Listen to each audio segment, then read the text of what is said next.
Detective Smith was called to investigate a burglary at the city's museum. A priceless diamond disappeared and the thief left no trace behind.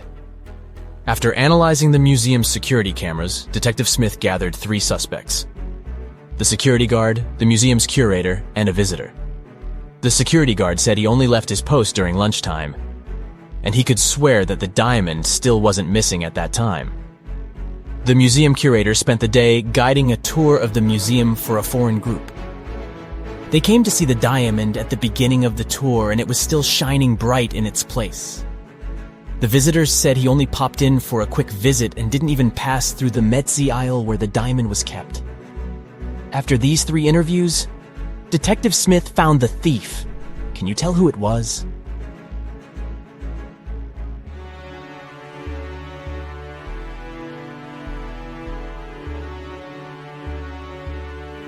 It was the visitor. First of all, he knew the exact location of the diamond inside the museum. Plus, take a look at that string he is fiddling with in his left hand.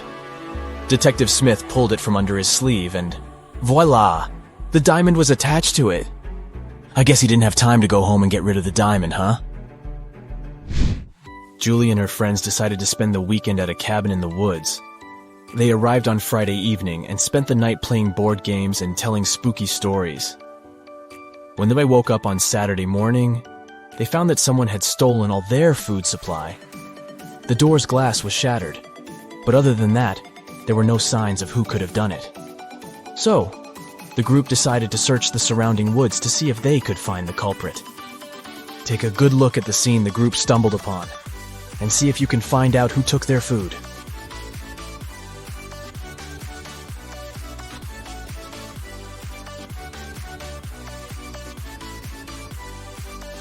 What's that at the upper left corner? Those look like bare footprints, huh? And not just one, but rather an entire family of bears. Oh, and they even left an Oreo wrapper on the ground as evidence. Yep, these grizzlies were the culprits for sure. On a snowy winter afternoon, Dr. Brown was resting in front of the fireplace. Suddenly, somebody threw a snowball at his window. The hit was so strong that the glass shattered. Dr. Brown stood up just in time to see 3 neighborhood boys running away. They were brothers with the names John Smith, Mark Smith, and Dave Smith. The next day, a paper note was left on Dr. Brown's door. There it was written, "Smith, he threw the snowball." Dr. Brown immediately knew which brother had done it. Can you figure it out too?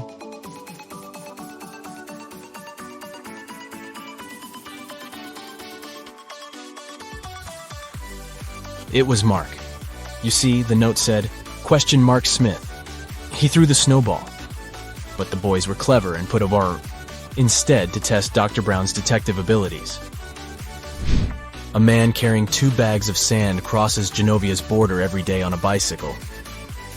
Every time, customs officers stop and search him to see if he's trying to smuggle anything illegal. But the officers can't find any proof that the man is a smuggler. The man laughs and crosses the border successfully, smuggling an item per trip. Can you figure out what he's smuggling?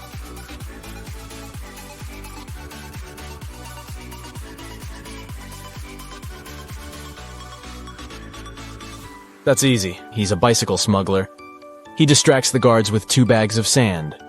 But every day he is crossing the Genovian border with a new bicycle. Smart guy, huh? Mrs. Pinkface is the world's fastest robber.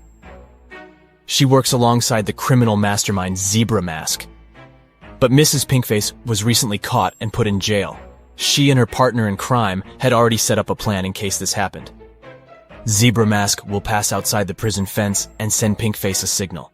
45 seconds after the signal, he will turn off the electric fence, giving her a few seconds to make her prison break. The thing is, Pinkface doesn't have a clock. She only has a lighter and 2 fuses. The fuses are flammable, and she knows they both burn for precisely 1 minute. They won't burn evenly, so if she cuts them in half, one side might burn for 40 seconds, while the other burns for 20 seconds. How can Pinkface use the fuses to time exactly 45 seconds and make her unique prison break?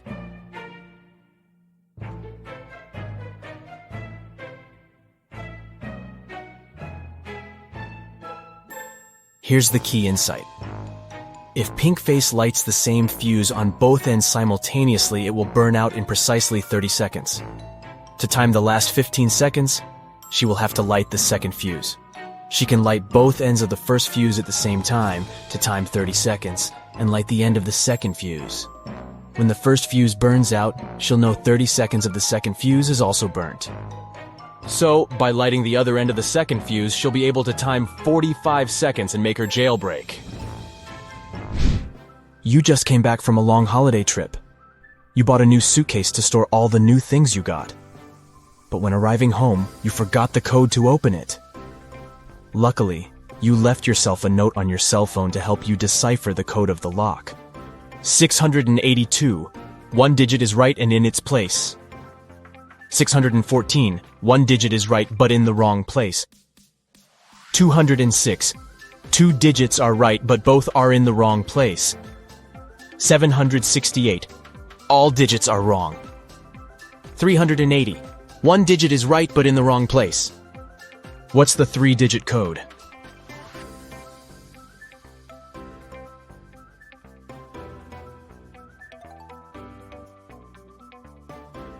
(042). Friday morning started busy in Somerville. The police station got a call saying that a woman had just robbed a bank and was seen entering Sunset Elementary School. The police chief hurried over to the school and found there were 2 teachers present that morning. He immediately knew which teacher was the thief. Can you tell who it was?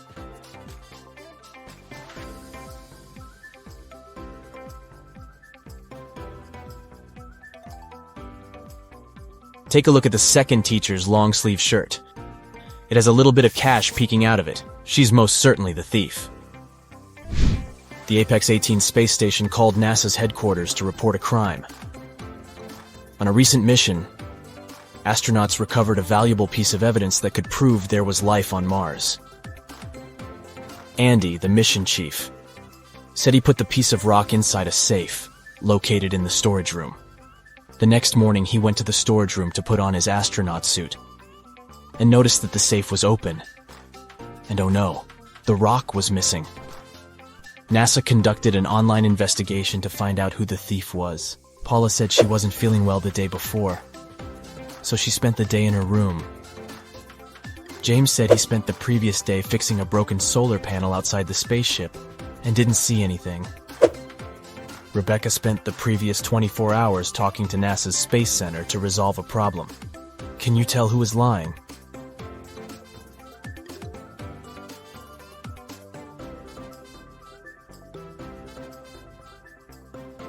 It's James. If he went outside to check on solar panels, he first needed to go into the storage room to put on his spacesuit. Plus, there's a rock-shaped item in his left pocket. He must be the culprit. Tuesday morning, Amy got a call from her boss, Tom. He was in distress because a very important document had disappeared from his office. It had been on the desk the evening before, but nowhere to be found in the morning. Amy immediately went there to question the employees. She soon gathered 3 suspects. Elijah said he had spent the previous evening at the movies. Mason had taken his girlfriend to dinner, and Evelyn had visited an art gallery. It didn't take long for Amy to understand who was lying. Why?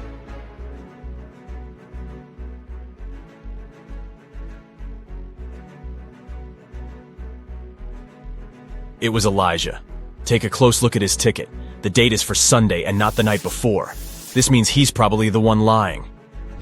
Peter was lost in the woods when he encountered an evil magician. The magician cast a spell on him that transported Peter to an empty room inside a huge tower. To make things worse, the evil sorcerer put the tower on fire.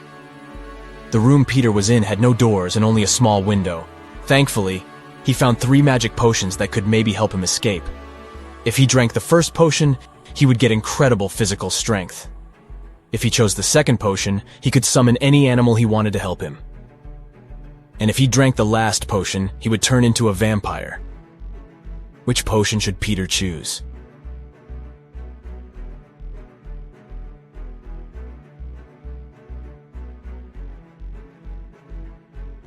Well, No animal could help him escape the tower, and even if he had all the strength in the world, he wouldn't be able to beat the fire. But if he turned into a vampire, then he could transform into a bat and fly away through the little window. So the third bottle it is. Katie got lost in the desert. She walked for hours when suddenly she came across a huge oasis. But to reach the main waterfall, where she could drink some water, she had to cross a bridge. There were 3 bridges leading to the same place. The first bridge was far from the ground, and its rope looked like it could rip at any second. The second bridge had some hungry-looking alligators crawling on it. The last bridge stood above a lake full of poisonous water plants. Which bridge should she choose?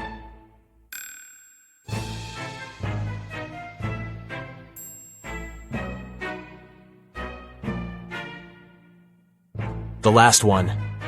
The bridge stands above a poisonous lake, but she won't touch the water when crossing it. Rupert was working in his office when a huge power shortage turned off all the lights in the building. He heard footsteps approaching behind him, and the next thing he knew, he was feeling dizzy. Rupert passed out and woke up in a tiny room that had nothing other than a metallic door.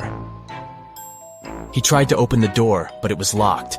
He noticed that beside the door, there was a little device where a red sign appeared, asking for a password. Below the device, there was a piece of paper with the following hint: 1, 2, 3, 4, 5, 6, 7, 8.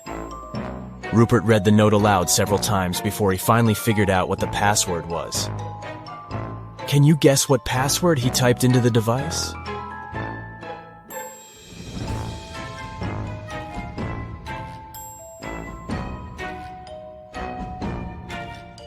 He typed in 1 time the number 2, 3 times the number 4, 5 times the number 6, and 7 times the number 8. Phew, that wasn't obvious, huh?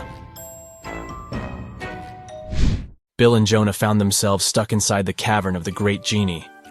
There was nothing there but a wall with 3 buttons. There was a red button, a yellow one, and a green. Somewhere on the floor, they found a note that read, TDUPT RNOREHEBSSTE.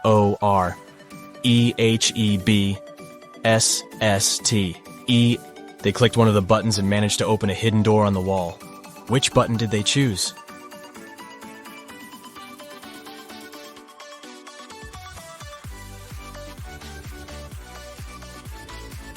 The red button. They unscrambled the words on the note and discovered it read, "Press the red button." Miss Taylor is the owner of a boutique that produces and sells expensive ceramics. On a Friday, when the working week was almost finished, she went to deposit the day's money inside the safe and was shocked to find out it was all gone. Someone had stolen it. Miss Taylor suspected it should have been one of her workers. She asked each one of them what they had been doing that day. Sloan, a sales manager, said she had been prospecting for new clients. Jake, the potter, said he always made 1 cup a day, and he showed all the cups he had done that week. Lily, the designer, said she had been working, but she also admitted she hadn't been really productive that day because of some family issues. Who lied?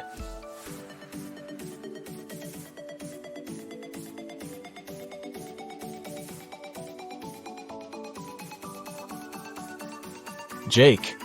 There are 5 working days in a regular week. The man said he made 1 mug a day, but he only showed 4 mugs. It means he missed 1 day of work.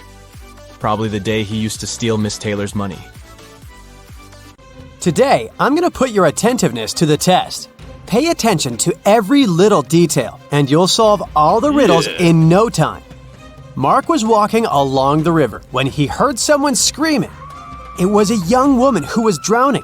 The guy immediately left his jacket and backpack on the ground and jumped into the water.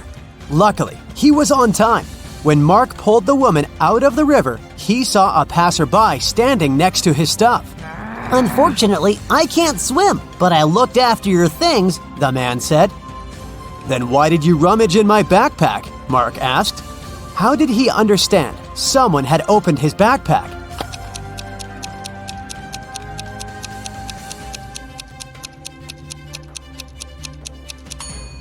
When he dropped the bag on the ground, the zipper was on the left side, but now it's on the right side.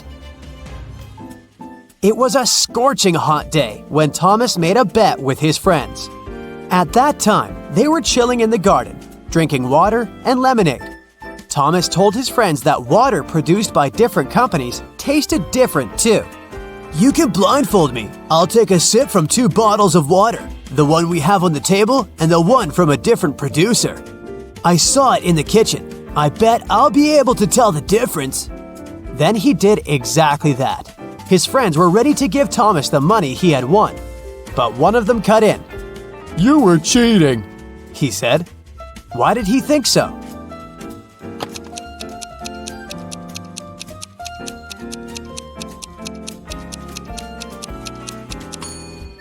It was an extremely hot day. No wonder the water had been outside for several hours, which was much warmer than the water brought from the kitchen. Someone robbed a bank in a large city. A police detective went to visit the main suspect, who had been detained several times before. "I've been feeling unwell this week, and I haven't left my apartment for 3 days. Luckily, I didn't need food. My fridge is full. You can make sure of it yourself," the man said and opened his fridge. But the detective realized the man was lying and arrested him. How did he figure it out?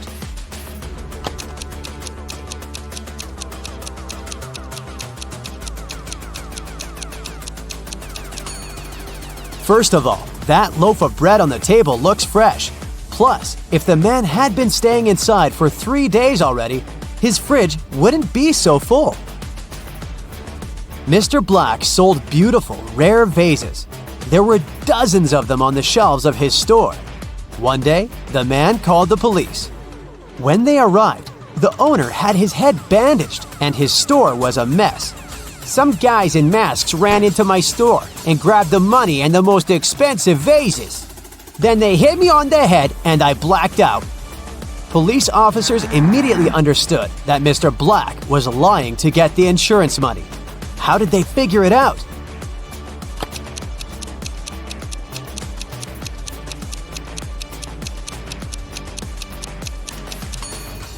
Even though most of the vases are on the floor, they aren't even cracked.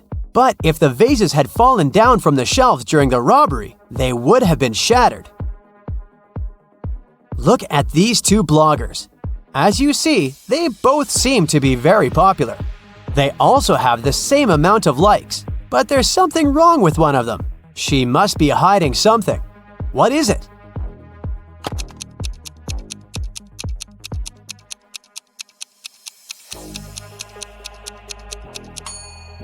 The girl on the right has a fake bag.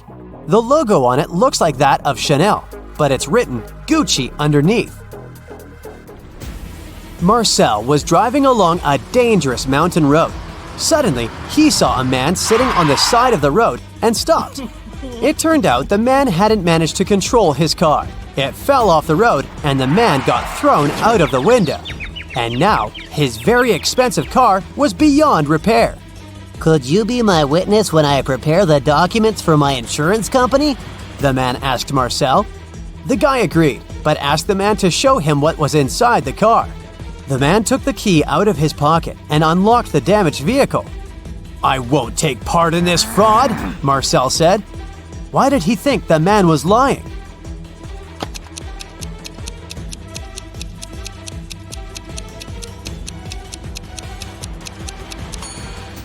If the man had been thrown out of the car, the key would still be in the ignition.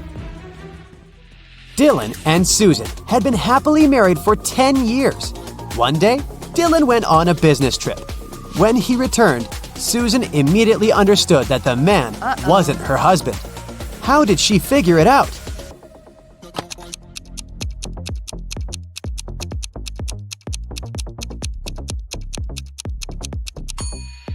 Dylan always wore his wedding ring. If you were attentive, you must have noticed it on his finger. But the man who returned to Susan didn't have the wedding ring. The police found out that a smuggler was going to leave the country through the largest airport in the city. A detective arrived there and detained 3 people who looked suspicious. Look at them and try to figure out who the smuggler is.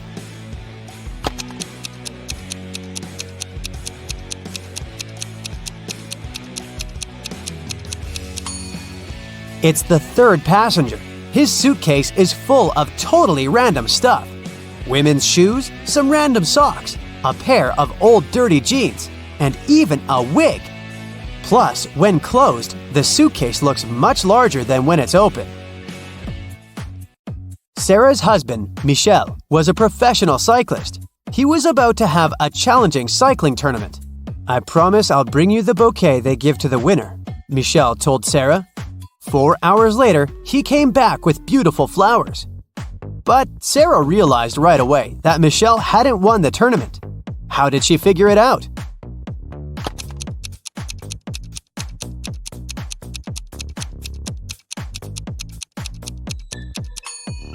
Those flowers are actually from Sarah's garden. The same flowers are growing next to their house. Look at these people. The man is in the hospital. He's lost his memory. And these two women both claim to be his partner.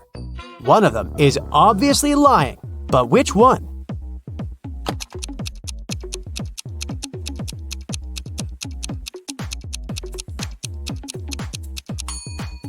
The woman on the left is lying. If they were married, they would have wedding rings on their fingers. Now, there are these three people. One of them is lying. Who is it?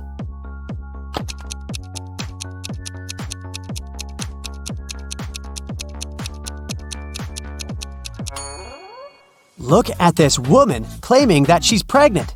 See that Adam's apple? It's a man. He can't be pregnant. Look at these people. Can you figure out who's a vampire?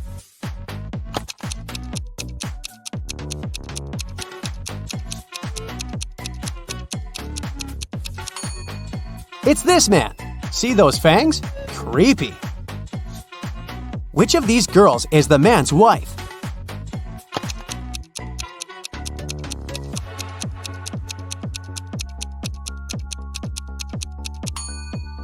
It's the girl on the right. She's wearing a necklace saying Kate, and the man has a tattoo with the same name on his arm. A store security guard stopped a man who was leaving a clothing store. "The sales assistant claims you've stolen a pair of expensive gloves." These are my gloves. I've had them for ages. But the security guard immediately understood the man was lying. How?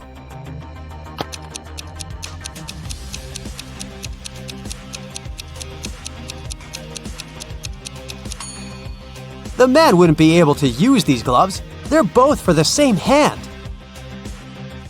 Rachel reached the final of a game show. In the last round, she could win a gold bar, but only if she managed to get it. One of the bars was in a container with boiling hot water. The jar containing the second bar was filled with strong acid. And in the third jar, there were venomous scorpions. Which container should Rachel choose?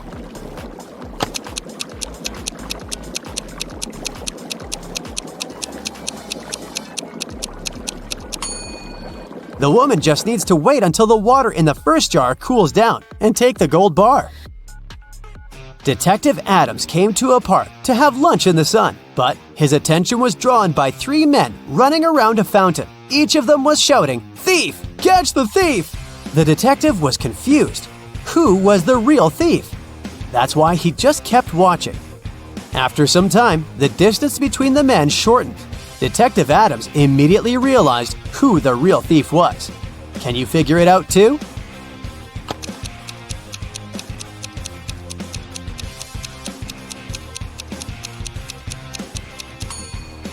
If the third man was the thief, the second one would only have to turn around to catch him. The same goes for the second man, which means the man running the first is the criminal. If it rains at midnight, can you expect that in 72 hours it will be sunny?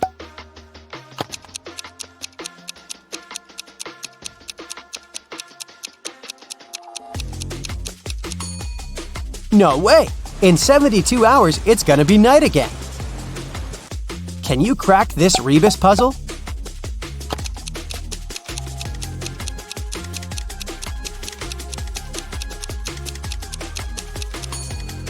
That's right, it means accelerate.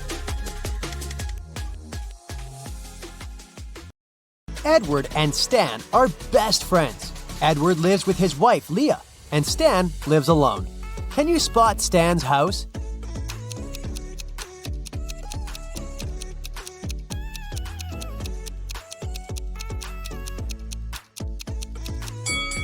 There's a love note on the fridge in the right kitchen.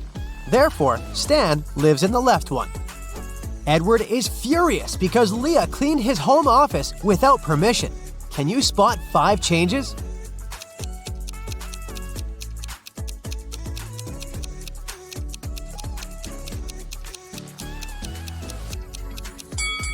Here they are.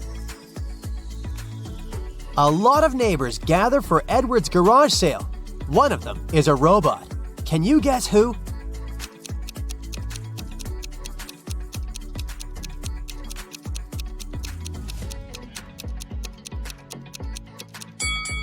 This gentleman. Stan is visiting a food court and finds 2 similar bakeries. Can you spot 5 differences between them?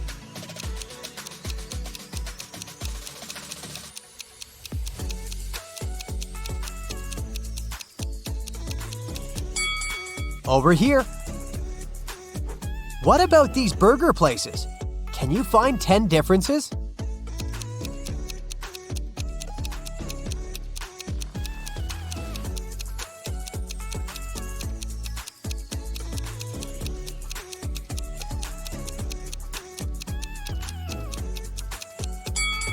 Here they are. Can you spot a mistake in this menu?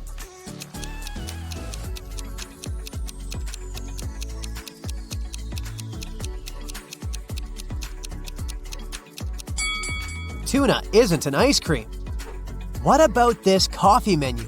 Any mistakes?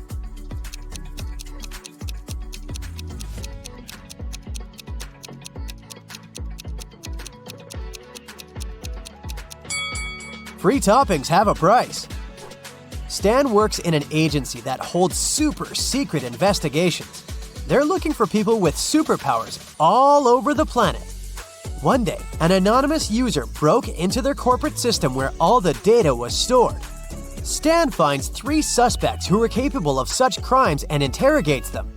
He asks only one question. What did you manage to find out when you stole the data? Billy says, I haven't done this kind of crime for 15 years. I don't want to go back to prison. Anna says, I was going to steal your data, but I changed my mind. You didn't have any valuable information. Nobody will believe in superheroes. And Liam replies, Bruh, if I committed such a crime, I would have covered all traces. Who's lying?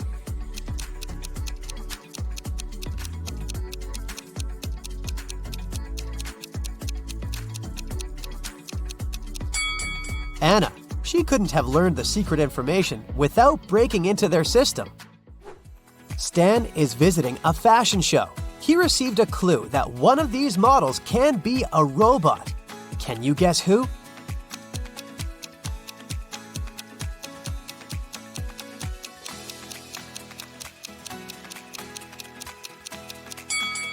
The second lady. She has a USB outlet on her neck.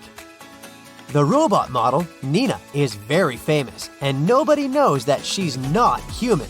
Stan invites her to his office. Nina confesses, I arrived from another planet to study human behavior. Unfortunately, someone recorded their secret interrogation and posted it online. Only 4 people were in the office at that moment. Stan questions them. Ryan, the cleaner, says, I was vacuuming the 5th floor and couldn't hear anything. Mia, the manager, says, I'm a huge fan of Nina, even though she's not a human. I would never set her up like that. And the guard, Billy, says, I didn't hear your conversation. I was watching a football match in my headphones. Who's lying?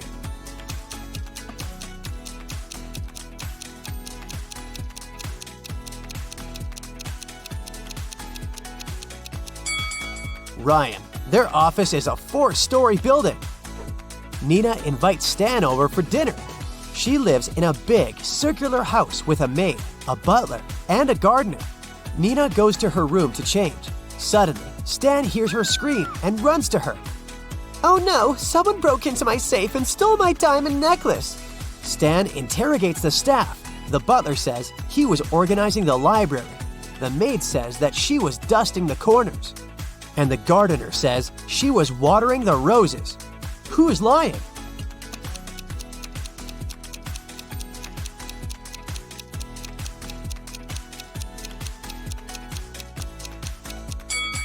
The maid. She was dusting the corners, but Nina lives in a circular house.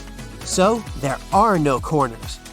Stan invites Nina to a fancy restaurant to refute rumors that she's a robot. Can you spot any mistakes in this menu?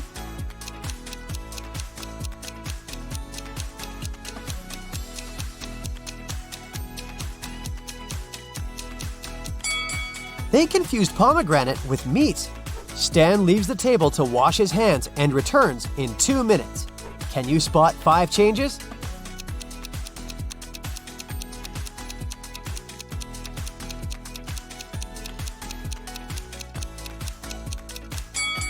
Here they are. Nina slips and falls on the floor. Now she needs to replace a broken fragment in her body as soon as possible. Stan takes her to a secret lab. They need to enter a 3-digit code to open the door. He starts looking for clues and notices some tips written on the wall. But the last digit is erased. Can you help them crack the password?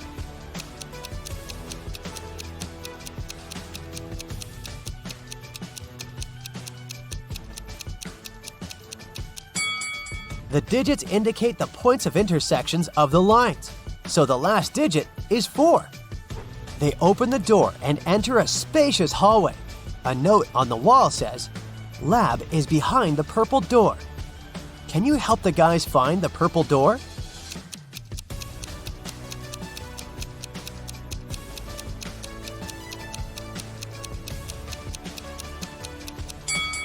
The first door is wooden, but it has an inscription and an arrow indicating that the purple door is on the right. The second door is painted blue and red, so it doesn't fit. Let's take a closer look at the third door.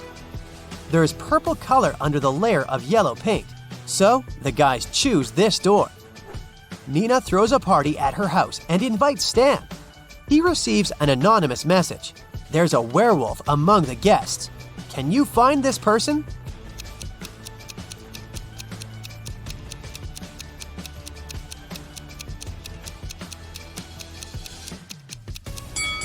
The first lady is wearing very long nails, and the second guy has a heavy beard. But it doesn't prove anything. But let's take a look at the third lady. She's trying to hide her shiny yellow wolf eyes under her fancy sunglasses. In the kitchen, Stan meets 3 chefs preparing delicious meals. One of them is a criminal. Can you guess who?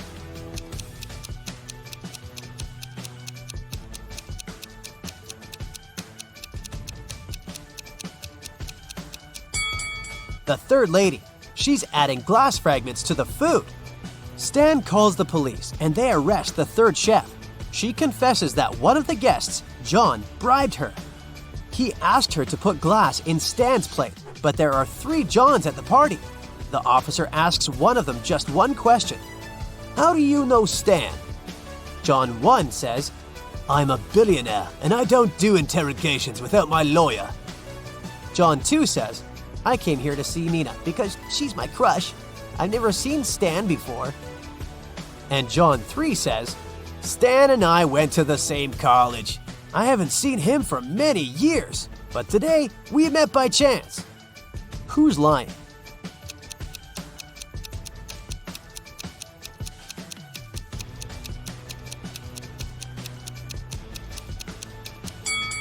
John 1.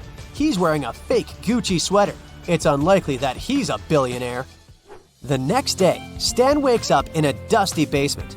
A creepy voice says that Stan can pass through one of these 3 doors. Behind the first door, there's a tank with crocodiles. Jungles full of wild animals are hiding behind the second door. And there's a giant blue whale behind the third door. It can easily swallow an adult human. Which door is more or less safe?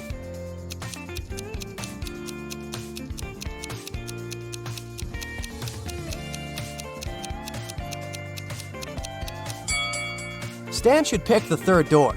Whales can't survive without water. Therefore, it's not a threat. Stan returns to his office and finds out that someone has stolen the most expensive superhero costume from the lab. Only 3 people knew about this artifact and had a key: Mia, Billy, and Rose. Stan questions everyone. Mia says, I was feeling sick yesterday, so I went home. Billy says, I locked the office at 10 p.m. and carried my key with me. And Rose says, I carried out technical testing of the suit in the afternoon. After that, I locked it up and left. Who stole the costumes?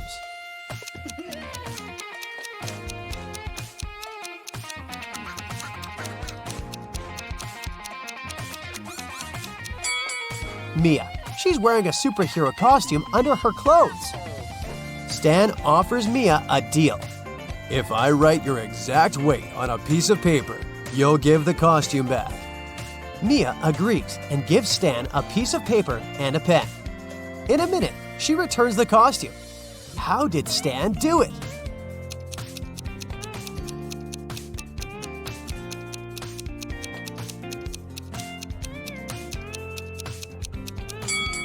Stan literally did what he said. He wrote the phrase, your exact weight, on the paper.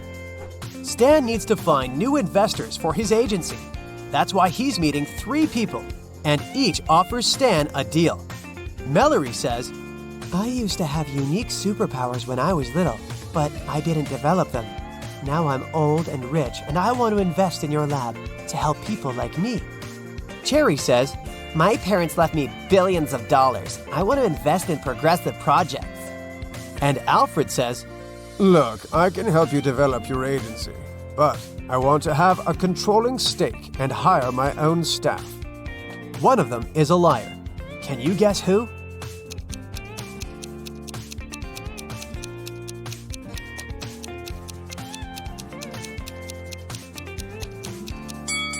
Take a closer look at Mallory's hand. She's a robot. Therefore, her story is a lie, because robots don't age. Megan wakes up early and goes to the kitchen. Oh no, her favorite chocolates are missing. Megan is a college student and she shares her house with 3 roommates. 20-year-old twins, Lily and Willie, and their 17-year-old brother, Noah. Hello. All the roommates swear that they didn't take the chocolates. Megan doesn't believe them, so she asks about what they were doing last night. Lily says, I was sick, so I skipped dinner and went to bed early. Oh my god. Noah says, I was at a nightclub with my best friend. Here's a selfie if you don't believe me. And Willie says, I couldn't sleep, so I went to the college yard and played football. Who's lying?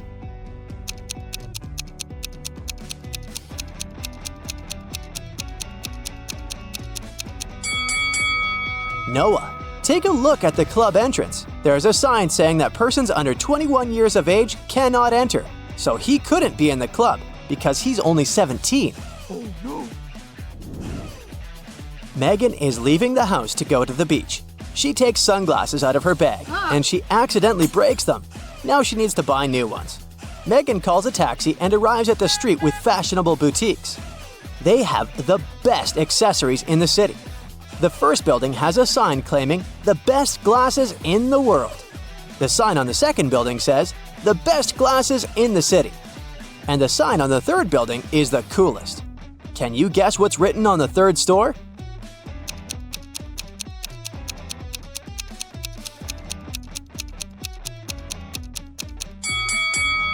The best glasses on the street. Megan enters one of the shopping malls. Suddenly, she meets her college friends, Rose, Laura, and Mia. All ladies look rich, but only one of them has a lot of money. Who is it?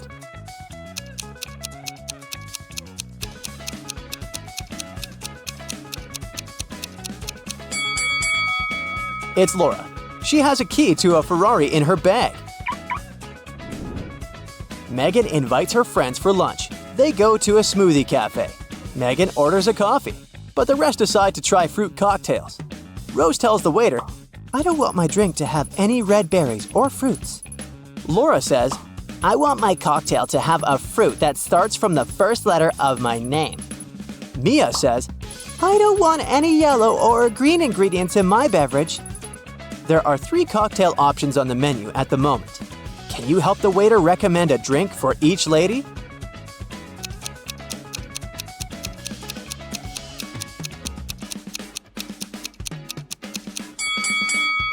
The third cocktail doesn't have anything red, so it's for Rose. The second one has a lemon, so it fits Laura's order. And Mia can have a chocolate cocktail with strawberries. The next day, Megan gets an invitation to a movie festival. Her secret celebrity crush, Greg, will be there. So, Megan puts on her best dress and makeup, and then she rushes to a beauty salon. A couple of hours later, Megan looks fabulous, and she's ready to call a taxi. Oh no, someone's stolen her purse. Megan calls the police. The officer arrives quickly and questions the employees. Jessa says, "I did her hair and it ended up fabulous. When we finished, I saw the purse in Megan's hands." Bella says, "I did Megan's nails. Sorry, I have another client, so I don't have time to talk to you." Sheila says, "I was too busy doing Megan's makeup, so I didn't pay any attention to her personal belongings." Who's lying?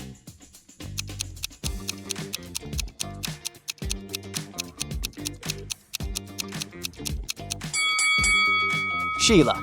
Megan applied her makeup at home, so her story is fake. Really? Megan gets her purse back and goes to the festival. At the party, she sees Greg. She wants to come over, but he's already surrounded by 3 pretty ladies who want to dance with him. Only one of them is safe. Can you guess who?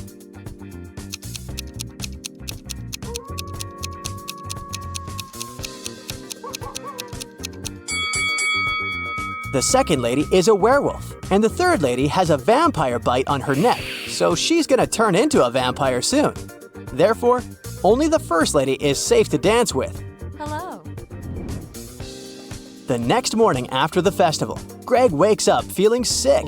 He needs a professional doctor, and he's ready to pay a lot. Many fake doctors apply hoping to get Greg's money. Take a look at their profiles. Can you spot the real doctor?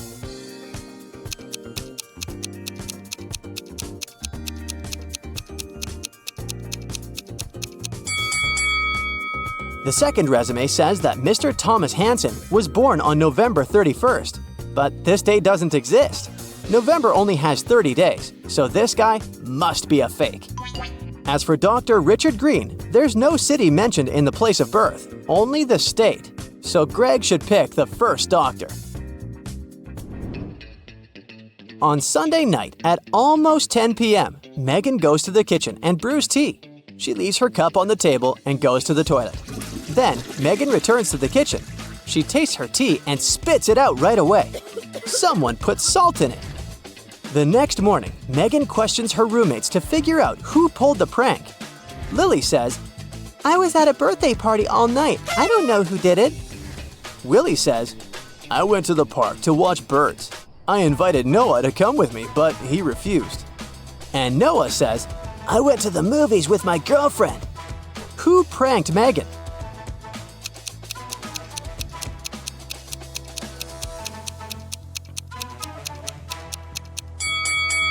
Willie. The prank happened at 10 p.m. It's too late for bird watching. Megan is late for an important class. She can take one of these 3 routes to get to the campus. Can you help her choose the best option?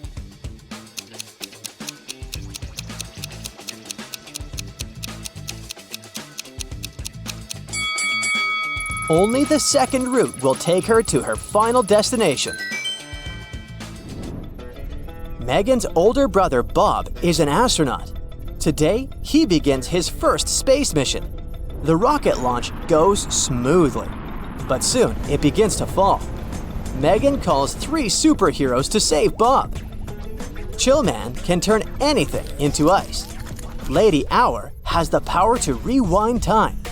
And Mr. Plastic can stretch his body for miles. Which superhero can save Bob?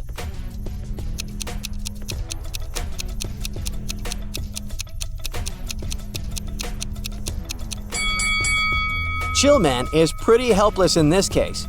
Lady Hour can rewind time, but what if nobody believes her and they launch the rocket again?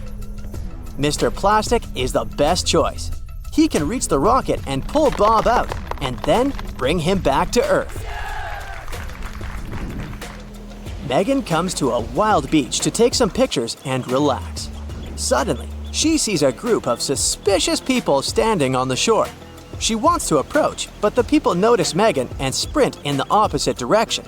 She runs after them on the sand along the water, but can't catch up. Megan looks around and figures out that she was chasing ghosts. How did she figure that out?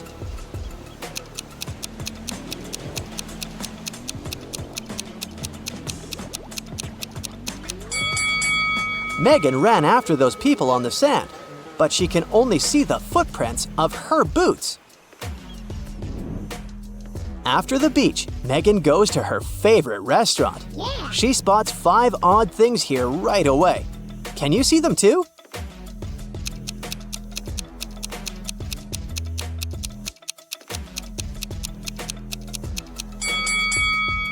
The prices should be in dollars, not in square feet. There's a scorpion in this guy's glass. The WC sign on the door is mirrored. The waitress has 3 hands, and this table lacks 1 leg. Megan's school friend Bella is visiting the city and invites Megan for coffee. Megan arrives at the meeting point, but Bella is late. A couple of hours later, Megan begins to worry. She calls Bella and asks where she is. Bella replies, "Sorry, I have an emergency up here. I'm with my grandfather who lives on a farm. There are no shops or any other infrastructure near this house. So I brought him some medicine." Megan is touched. She agrees to postpone the meeting. Bella thanks her and sends Megan a selfie. That's when Megan realizes that Bella is a liar. How did she know?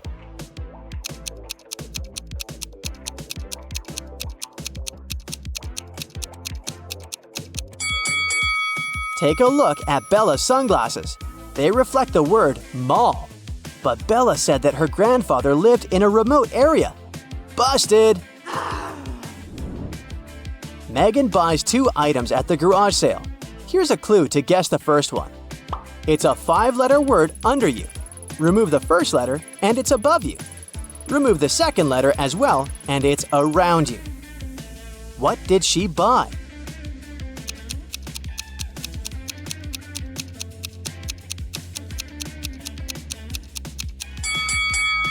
A chair.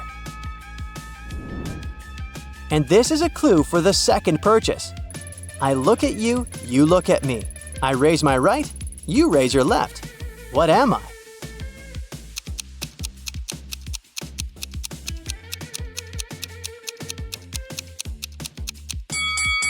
It's a mirror.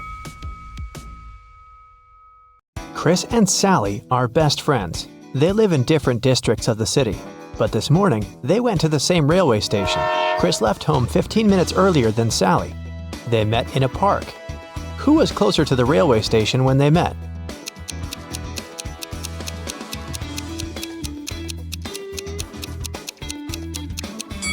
The guys met in the same place, which means they were equally far from the station. Chris and Sally arrived at the station in time, but they still needed to buy tickets. The price for one ticket was only 50 cents. Chris gave the ticket booth guy $1 without saying a word, and the guy gave Chris 2 tickets without even looking at him. Why?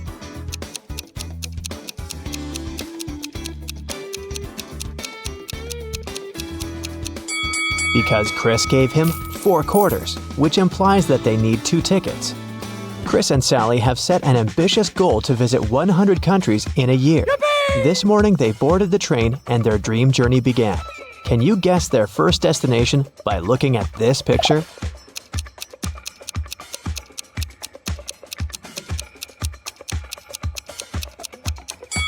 Well, have you cracked this rebus? It's Spain. The guys began to play cards with fellow travelers. They noticed the deck was missing a few cards. They also noticed that if they dealt the rest of the cards among 4 people, 3 cards would remain. And if they dealt these cards between 3 people, 2 cards would remain. If they distributed the cards among 5 people, again, 2 cards would remain. How many cards were left in the pack?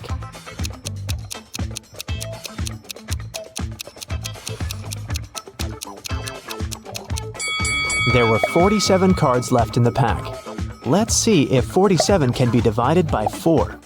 Each of the 4 players will get 11 cards and 3 cards will be left. And if 47 is divided by either 3 or 5, 2 cards will remain undistributed. The guys got hungry and went to the dining car to get some snacks. The waiter brought them drinks and some pastries. When Sally saw the croissant, she yelled and jumped away. There were 2 bees in front of 2 bees, 2 bees behind 2 bees, and 2 bees next to 2 bees. How many bees did she see?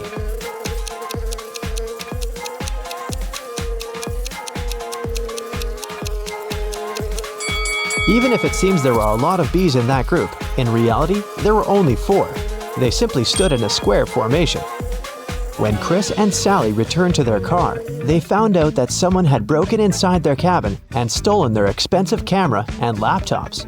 They called the train guard and questioned 3 witnesses. Chuck said, "I've spent the last 20 minutes in a restroom. You see, I bought 1 pack of instant noodles right before departure, but I regretted it as soon as I finished my meal." Lola said, "I've been editing my vlog for the last hour. I was wearing headphones and didn't leave my cabin." And Daniel said, "I've been partying all night, so I fell asleep as soon as I got on the train." Who's lying?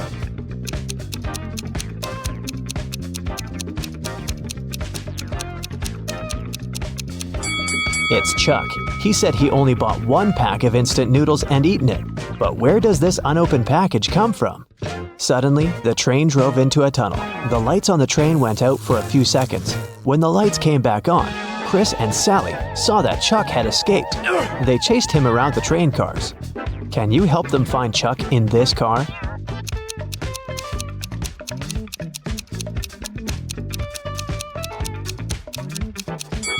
He's hiding over here. And what about this car?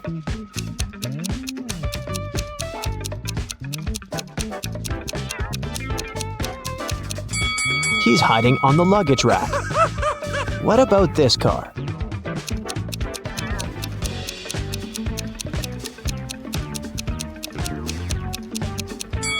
There he is. He's wearing the uniform, pretending to be a train worker. The guys got off the train in Barcelona.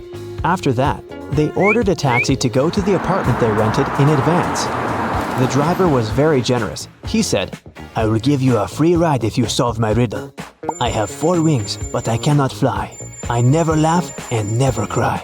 On the same spot, I'm always found, toiling away with little sound. What am I?" The guys solved this riddle right away and enjoyed their free ride. What about you?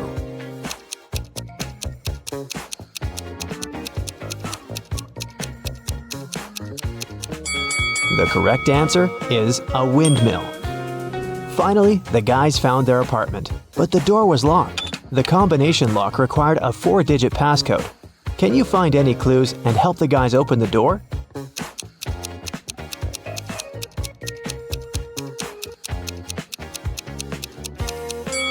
There are 6 words written on the wall: eyes, nose, skin, hair, ears, and tongue. All of the listed words are human sense organs, except hair. It's a hint. The correct passcode is hair. The guys loved the rented apartment a lot, but there's one item they liked most of all. Solve this riddle to find out which one. I'm a word of 6. My first 3 letters refer to an automobile.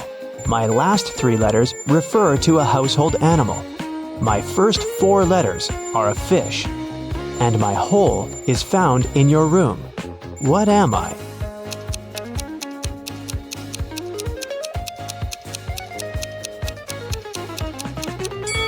The correct answer is a carpet.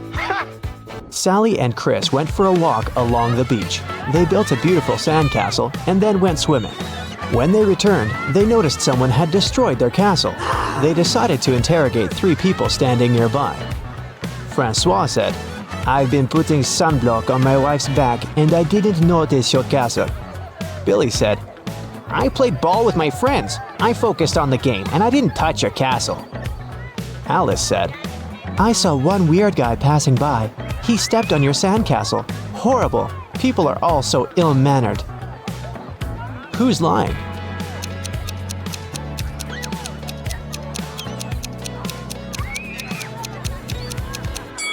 Alice. She had lost one of her earrings at the crime scene. The guys headed to a beach party. Chris asked the local DJ to play his favorite song. The DJ said, "All right, but you gotta solve my riddle first. I'm always in charge, I'm never in debt. I'm known as the first amongst all my kind.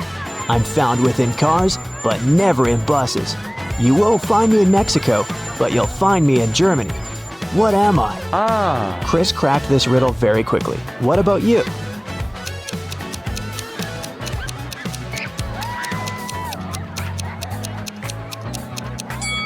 The correct answer is the letter A. The guys planned a boat ride for the next day. That's why Sally decided to check the weather forecast. Can you tell whether it's a good idea to sail?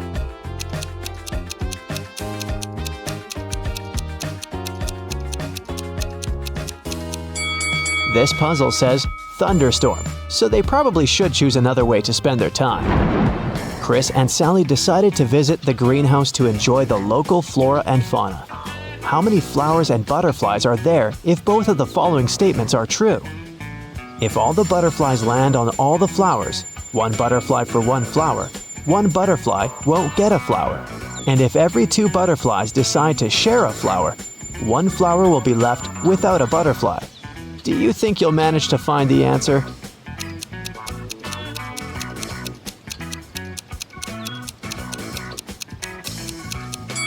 That's right. There are 4 butterflies and 3 flowers. Chris and Sally went to see the local museum. Unfortunately, they got lost in the basement. They wandered around for a while and found 3 doors leading outside. Behind the first door, there was a zombie with dangerous hungry monsters.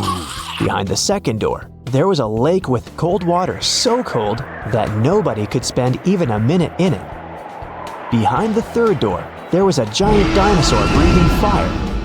Which door should they choose to survive?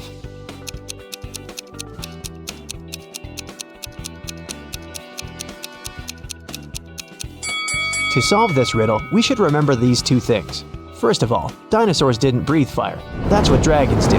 And dinosaurs went extinct many millions of years ago, so Chris and Sally should choose door number 3.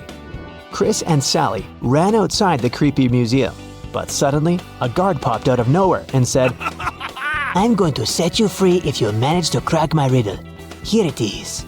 Look in my face. I'm somebody. Look in my back. I'm nobody. What am I? "Can you help the guys out?"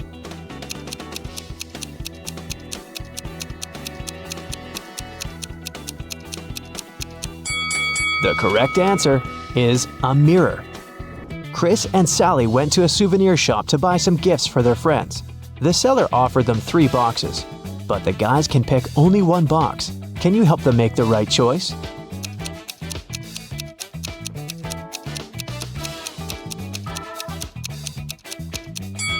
The first box has a dark bottom, like something is leaked or rotten. The second box looks too fancy and bright, so there's probably something cheap inside.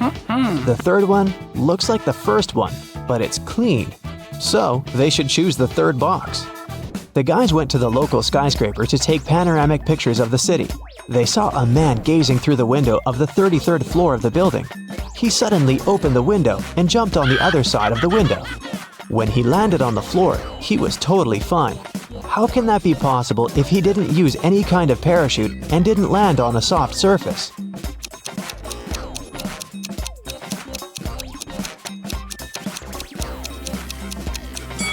The man is a window cleaner who jumped inside through the window after finishing his work on the 33rd floor. The next day, Sally and Chris arrived at the airport. Can you guess their next location?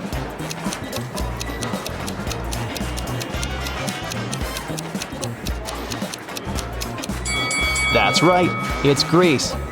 When you have 3, you have 3. When you have 2, you have 2. When you have 1, you have none. What is it that you have? Can you crack this code?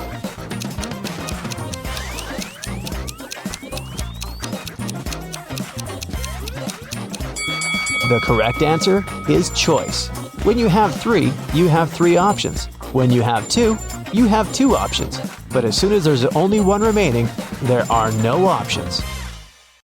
Karen is at a corporate party. Her boss, Mia, brings a bunch of identical envelopes and says, "I personally put the grand prize in one of these envelopes. It's a certificate for a trip to Bali. But no worries, the remaining envelope contains consolidation prizes prepared by our sponsors. Can you help Karen win the trip to Bali?"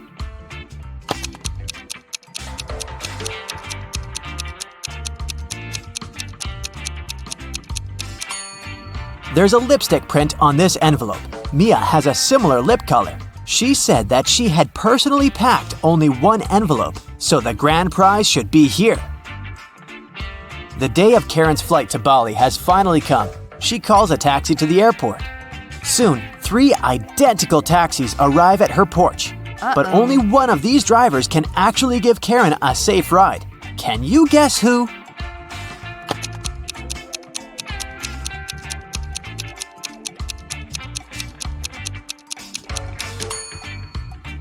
The second car has a flat tire, and the driver of the third taxi is a werewolf. Take a look at his claws. It's a full moon, so he'll turn into a wolf soon. Therefore, Karen should choose the first taxi. Karen's luggage is too heavy, so she goes to the cash register to pay for the excess. Oh no, her card holder is gone. Karen asks 3 people standing nearby, "Have you seen a pink card holder?" The cleaner says, "I found 2 lost wallets today, but none of them look like yours." The cashier says, I was busy with another customer, so I didn't look around. and another passenger says, "Don't waste time, honey. Block your cards as soon as possible." Who stole the wallet?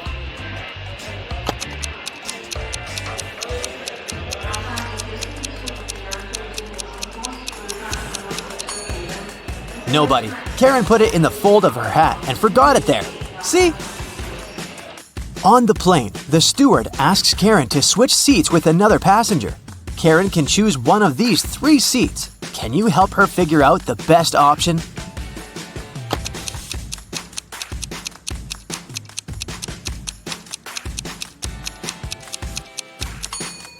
This man has very long legs, so he'll probably kick the back of Karen's chair all along. The second option is next to this elegant lady, but she's stealing money from another passenger. Probably not the best company for a long-hour flight. Although the third guy looks like a vampire, it's just a costume. He's sitting by the window, but the sun rays don't bother him, so he's the best option. Karen arrives at a fancy hotel in Bali. The manager shows her the 3 best bungalows to choose from, but only one of them is safe enough. Can you help Karen to make the best choice?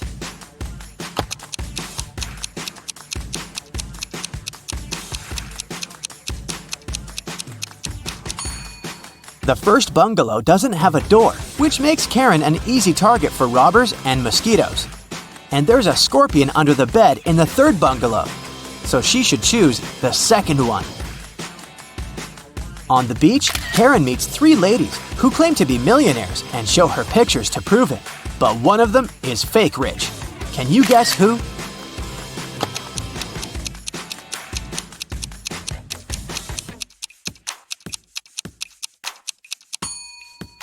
It's the first lady. She's just modeling for an electric toothbrush commercial, so her luxury is artificial. Karen is walking down the shore and sees a party. It's a beach wedding, so the bride and groom don't wear traditional costumes. Can you find the newlyweds among these people?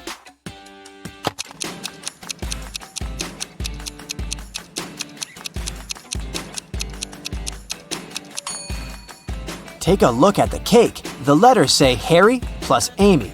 This lady is wearing a necklace with the name Amy, so she's the bride. And now, look at the flower garland around her neck. Only one person is wearing the identical garland, this guy, so he's probably the groom. Karen spots her former classmate, Tom, among the guests. He's talking to a strange lady. The lady is wearing a hoodie and standing with her back turned to Karen, so Karen can't see her face. Tom and the lady leave together and hide from everyone on the roof of the beach restaurant where the party takes place. Later that night, Karen also visits the roof. There's no one else here, but after checking the roof, Karen knows for sure which of these three ladies is Tom's secret girlfriend.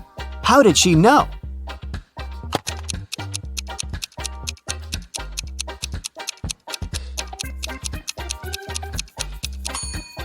The third lady's dress is decorated with gold sequins.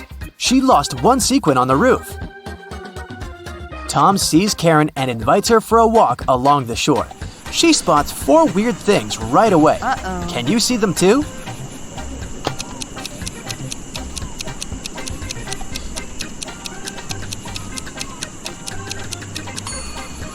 A mermaid is hiding in the waves. This sandcastle has electric lighting. Tree branches flutter in the wind to the right, but the flags to the left.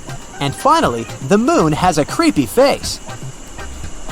The next morning, Karen goes to the buffet breakfast. She wants to get a smoothie, but there's no information about the ingredients in English. Unfortunately, Karen is allergic to strawberries. Can you figure out which smoothies are safe for her?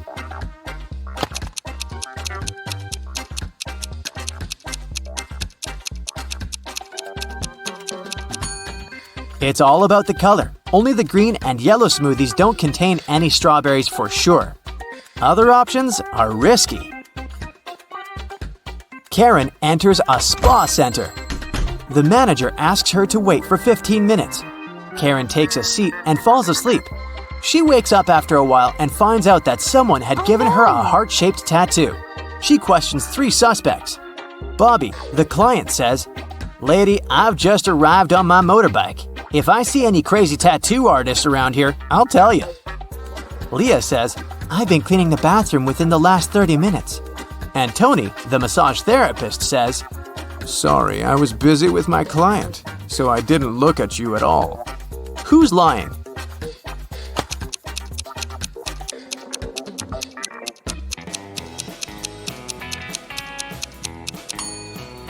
Bobby. This motorbike has flat tires, and besides, it was already there when Karen entered the spa. Luckily, the tattoo was temporary, and the massage therapist helped Karen to remove it, but he charged her $5 for his help. Karen arrived at the spa during happy hours when they offer a 45% discount on all services, so Karen paid only $12 for a 1-hour massage. Also, she had a pedicure for $7. When Karen left, she found a $50 bill on the ground. How much money did Karen spend in total? Can you count?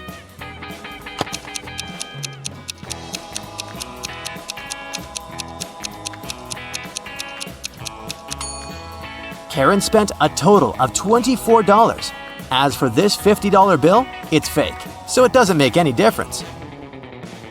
Karen brings her clothes to the local laundry owned by three sisters. She returns to pick up her stuff in 5 hours. Unfortunately, someone has burned her favorite dress with an iron. Karen gets furious and questions the sisters. Mia says, "I didn't iron today. It must be Pia." Pia says, "Nah, I was planting roses in the garden all day. It must be Gia." And Gia says, "I don't know who's guilty because I've been away all day." Who burned Karen's dress?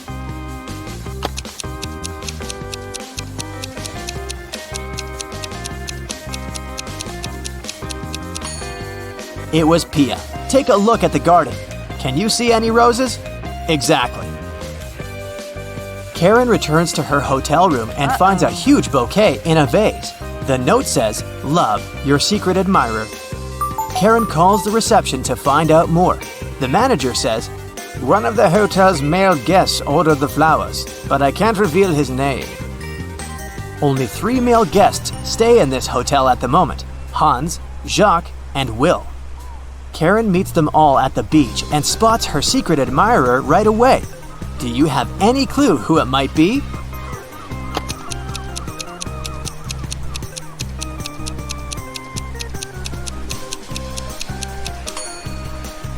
Karen received pink lilies. Take a look at Hans's shirt. It has a print with pink lilies.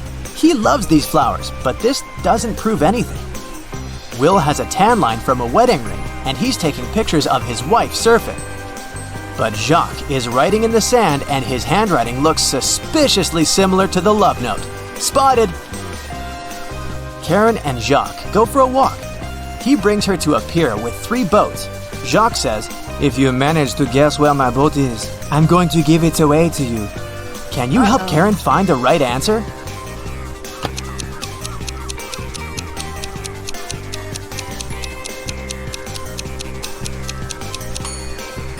Someone's sleeping on the second boat, but this doesn't mean that the person is the owner. The third boat is called Jacques, but this name is quite popular. Let's take a closer look at the first boat. Can you see the red trousers on a hanger? They match perfectly with Jacques' jacket. Therefore, this is his boat. Jenny and Ben were about to get married. They wanted to book a hotel for their wedding ceremony in the party. So they went to a wedding planner to look at some options. She told them only 3 hotels were available for the day they wanted and showed them the pictures. Which one should they choose?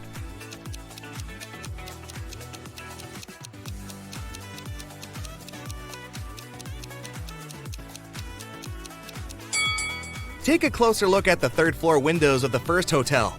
In the last window on the right, there's a creepy shadow of a monster that appears and disappears. 5 stars or not, no one would like to get married in a haunted place unless they're an Addams Family member. In the 3rd hotel, only has 2 stars. It probably doesn't have the facilities to host a wedding, so the best choice is the 2nd hotel. Great choice, the wedding planner said, and you're in luck because they actually have a great discount offer. If you can answer this riddle correctly, you won't have to pay for the ballroom rental. Here it is. Those who have it, do not say it. Those who take it, do not know it. Those who know it, do not want it. What is it? Do you know the answer?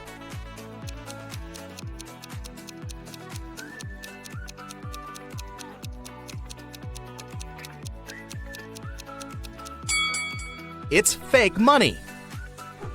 The next day, Ben and Jenny went to the hotel to pick the best ballroom for their party. The hotel manager took them to 3 different rooms where they could host everything, from the ceremony itself to the dinner and after party. Which one should they pick?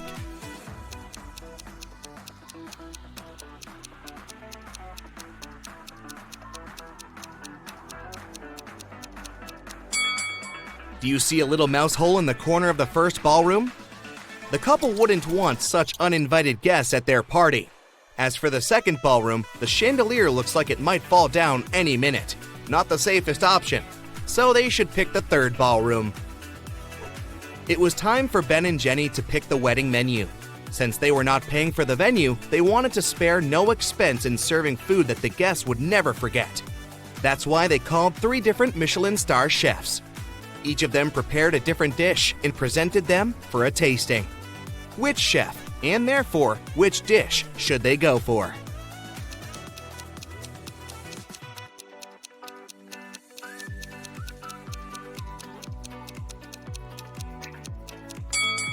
Even though the dish the second chef made looks perfectly fine, do you see a rat's tail hanging from his chef's hat? There must be some ratatouille situation going on there. So that's a pass. The 3rd dish looks like spaghetti, right? Well, look again. Those are actually very thin snakes. Exotic flavors might not be the best option, so they better go with the classical burger that the first chef made. Before they made their wedding vows, Jenny had to say yes to a dress. So, she went to a couture store to check their wedding gown collection. She explained to the designer the style of the dress she wanted for her ceremony. The designer said he had just the perfect gown for her and would bring it to her if she answered his riddle correctly. He asked, if a gown takes an hour to dry, how many hours will it take 6 dresses to dry?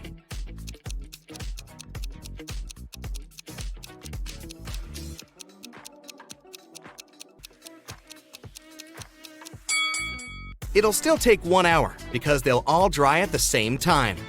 Ben had one last item to buy on his wedding shopping list, and it was what fastens 2 people yet touches only 1.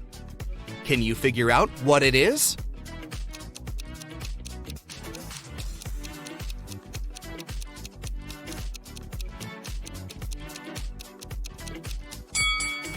It's a wedding ring, of course.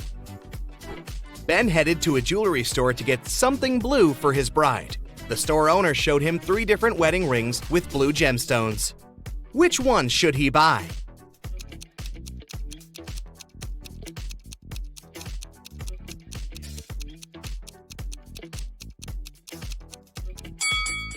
The second ring has an engraving inside, so it must have belonged to someone else before. The gemstone on the third ring has a tiny crack in it. That can only mean it's made of glass or even plastic. So, Ben should buy the first ring with a sapphire. Next, Ben and Jenny were going to send out invitations. One print shop offered them 3 different versions of invitations. Which one should they choose?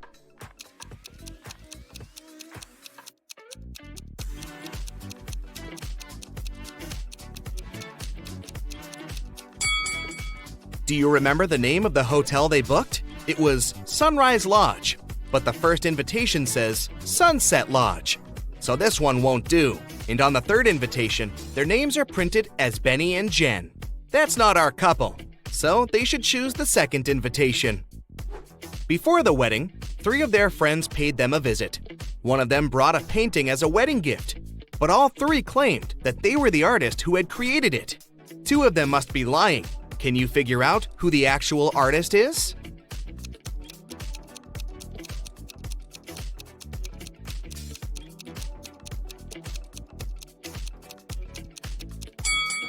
Take a look at the signature on the painting. It says Denise. Now look at the third friend's necklace. It has the letter D, so she must be Denise, the artist who painted the painting. It was finally the day of the wedding, and Ben and Jenny's guests started to arrive.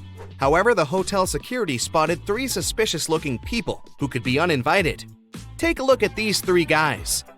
Can you tell which one is not supposed to be at the wedding?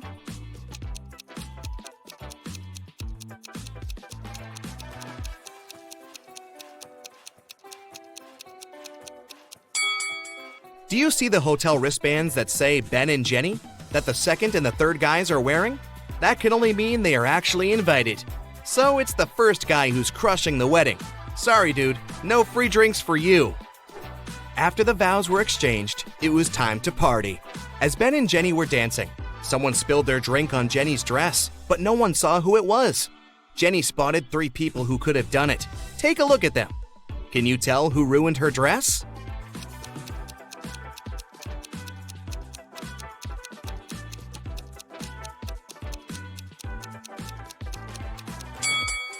The first guy has spots on his shirt that resemble stains from the spilled drink, but they are actually part of the pattern, so it can't be him.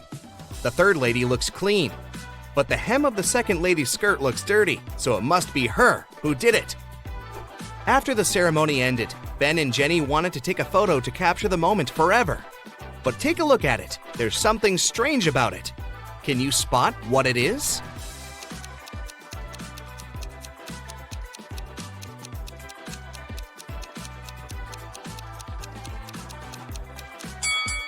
Can you see a woman hiding behind the trees watching them? She is wearing a witch hat, but it's a wedding ceremony and not a costume party. Creepy. Right before leaving, Jenny suddenly vanished. Then the witch suddenly appeared in front of Ben and said, "You may only kiss the bride if you figure out with whom you really tied the knot. Ha ha!" Then 2 Jennys appeared in front of Ben. Can you tell which one is his real wife?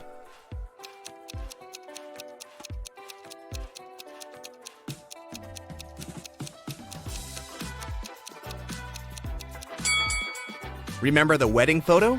The Jenny on the left is the real one because her tattoo is on the same side as in the photo. Now that Ben and Jenny's wedding was over, phew, it was time for them to pick a honeymoon destination. They went to a travel agency to book a tour. The travel agent offered them 3 different holiday destinations: Ibiza, Cannes, and the Caribbeans. Which one should they go to?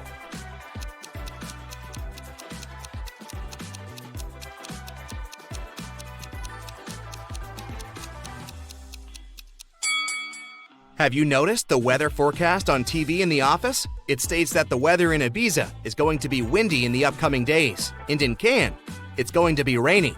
So they should pick the Caribbeans and enjoy the sun. The travel agent said she could upgrade their plane tickets to business class for free. It would be her wedding gift to them. But they had to crack this riddle. What can travel around the world while staying in a corner?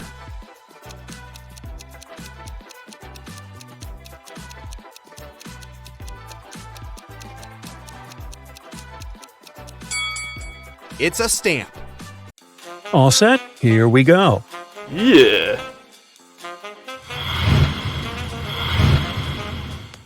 Twiggy's got her 2 piggies. Alex grooves with his 2 wolves. And Tony has a pony. They're all on the shore of a vast and dangerous river.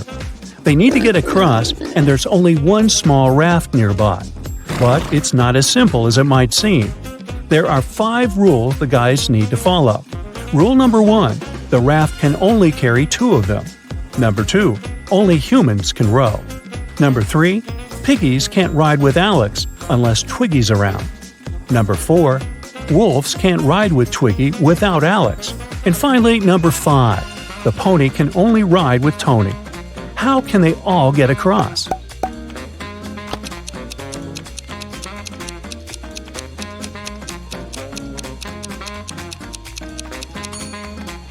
First, they need Tony on board.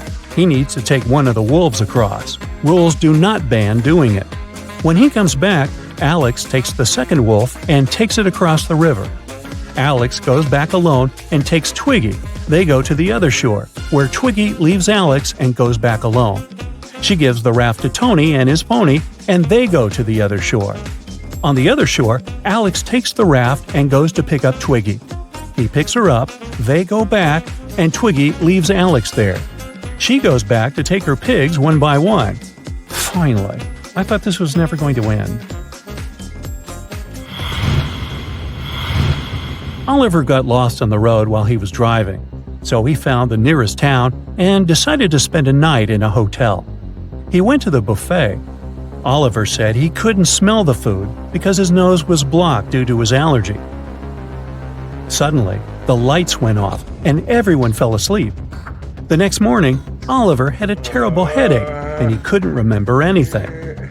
Look at these 2 photos from before and after the lights went out. Can you guess what happened?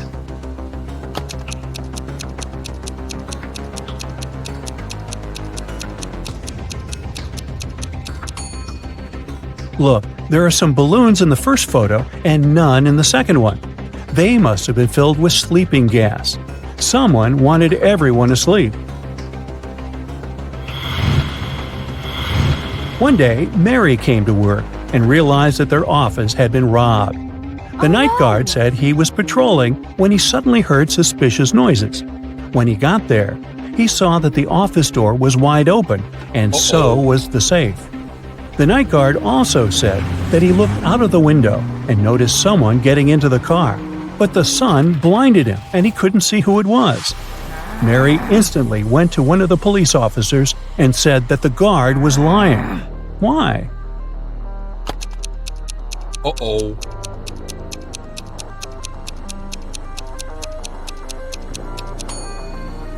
Well, there's no sun at night, so it couldn't have blinded him. The night guard must have invented the whole story to cover the criminals. Or is he a criminal himself? Mark is in a trap. He's in a burning room, which the fire will destroy in a minute. The only window in the room is too high. There's nothing in the room to climb on. Mark had no ropes, ladders, or any other devices that could help him. Plus, the door wasn't installed in that room. What should he do to survive?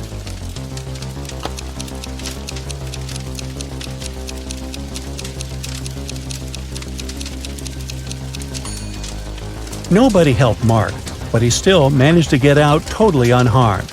You see, the door wasn't installed, but there was a doorway. He just left the burning room through it. Tina and Timothy love adventures. This time, they decided to check out an ancient castle that belongs to a powerful witch. The witch can also turn into any object and copy anyone's appearance.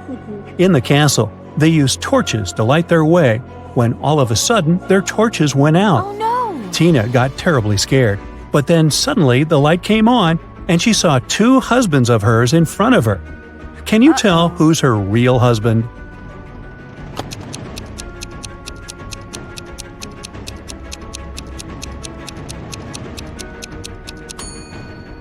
It's the man on the right.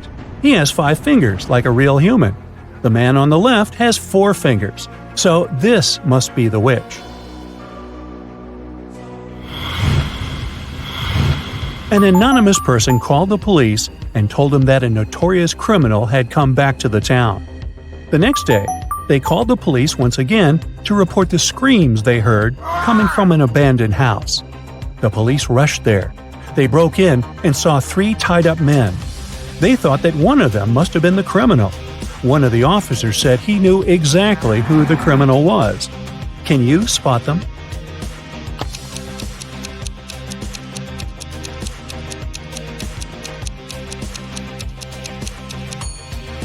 Look at the man on the left. Can you see a phone in his pocket? A criminal would never let any of the victims use the phone. Take him, officer. Miles is a successful businessman. One day, he posted a vacancy on a website. He was looking for a new assistant. The new assistant was supposed to speak Chinese and Spanish. Pete saw that ad and called his wife Mary. That position would be just perfect for her, as she spoke both those languages. Mary dialed the phone number from the ad immediately. In reality, Miles didn't need an assistant, but he still hired Mary. Why?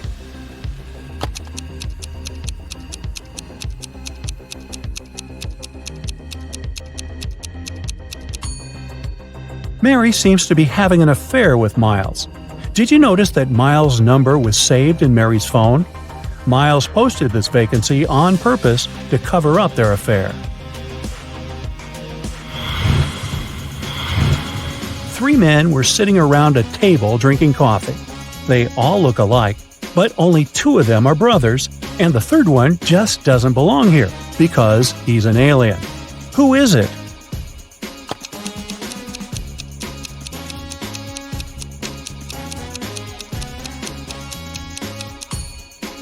It's the man sitting on the right. He's got 12 fingers. Yeah, the one sitting in the center has a weird ear shape, but look at the family portrait on the wall. His dad had the very same ears, too. Gabrielle is a shop assistant in a department store. At the moment, there are 3 people in the fitting room she's assisting. It's Jessica, the girl wearing a green dress, Sean, a man wearing a leather jacket and skinny jeans, and Alex, the man who's currently taking a larger pair of jeans that Gabrielle brought him. One of the clients is an alien. Gabrielle has to figure out who it is.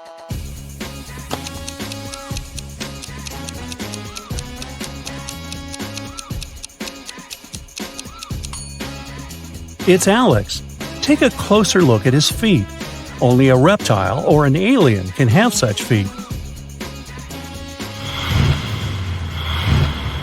You find yourself trapped in a medieval castle, far away from civilization. Boy, are you on a bad vacation. You can't jump out of the window because it's too high above the ground. The only tree growing near the window doesn't look sturdy enough for you to climb down. However, there are 3 doors, one of which can lead you to freedom. But behind the first door, there's a fierce fire.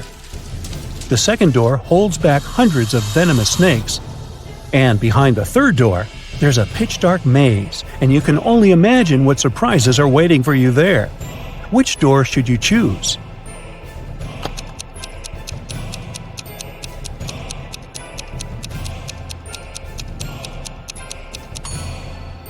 The third.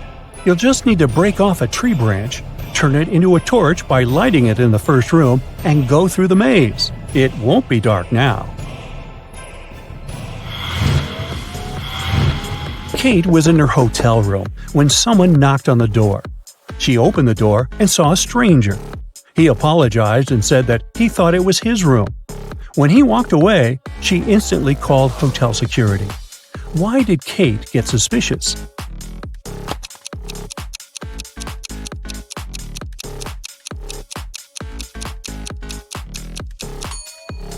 The stranger said he thought it was his room, but if it was really so, he wouldn't have knocked on the door.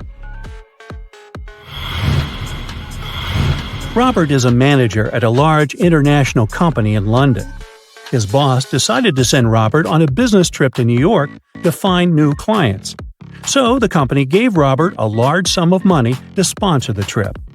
A week later, Robert FaceTimed his boss and said he was in New York, but unfortunately, he didn't manage to find new clients. The boss didn't believe him. Why?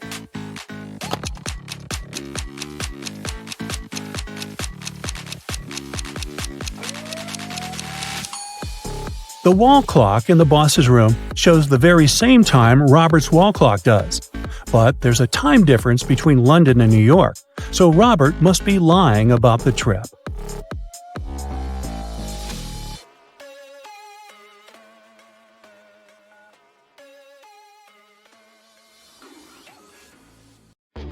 Now, Mary and John are an ordinary young couple.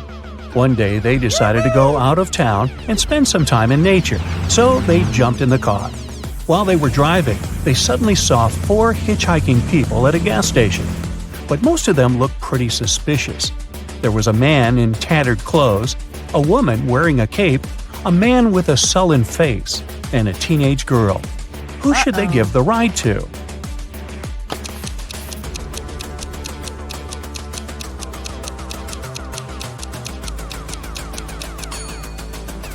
Look, the woman in a cape doesn't cast a shadow. She must be a vampire. The man with the sullen face has a vampire bite on his neck, so he's now a vampire too. The teenage girl has suspicious claws, so she must be a werewolf. Thus, the man in tattered clothes is the only one who doesn't seem to be dangerous. There's a huge crime spree happening in town. The police are swarmed, and they don't have enough officers to help everyone. The citizens need you. Buckle up and think fast. You have to catch all the criminals right away. Look at the screen and find all the suspicious people in town.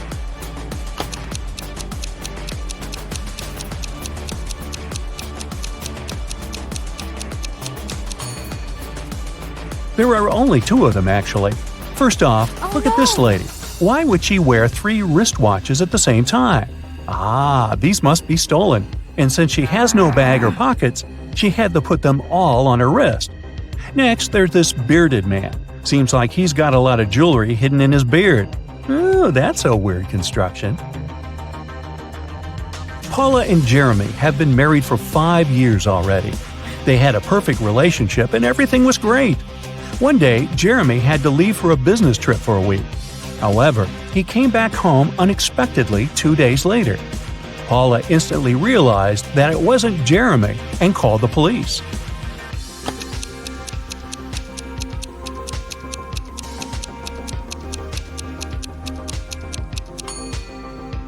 Remember the real Jeremy who took off the wedding ring before he left for a business trip? The man who showed up 2 days later was wearing one. This is what made Paula suspicious. During an Arctic expedition, an explorer found an ice cave. He went in. Suddenly, the entrance got blocked by a small avalanche. Luckily, there were 3 other passages in the cave. But here's the catch. Each passage has a warning sign for the explorers. It says that the first passage leads to a group of Yeti, the second one leads to a huge group of mammoths, and the third one leads to hungry bears. Which passage should our explorer choose?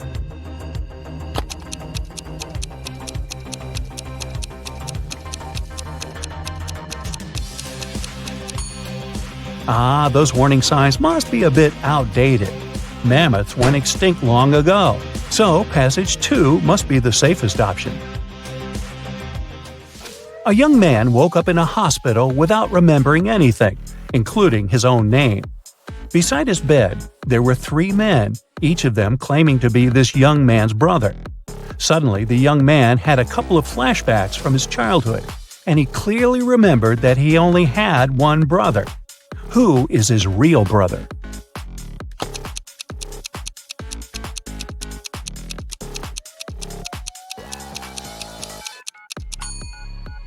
The man on the right seems to be his brother.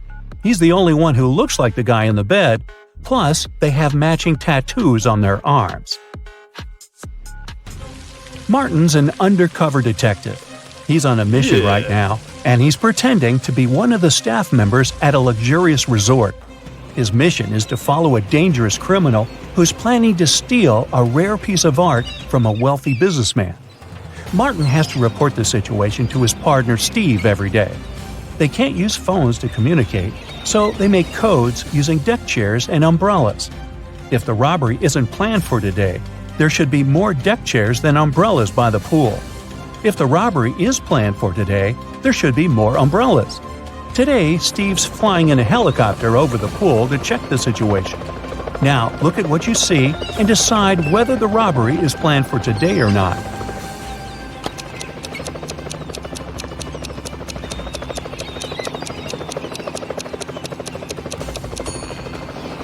Yes, the robbery is planned for today. There are 5 umbrellas and only 4 deck chairs. Jessica has a twin sister, Allison. Their relationship is far from perfect, and Allison always plays mean tricks on Jessica. Today is the prom, and Jessica has 3 nice dresses to choose from: a green one, a blue one, and a pink one. But when she opened her wardrobe, she saw it was a terrible mess. That must have been another nasty prank from Allison. So, what dress should Jessica wear?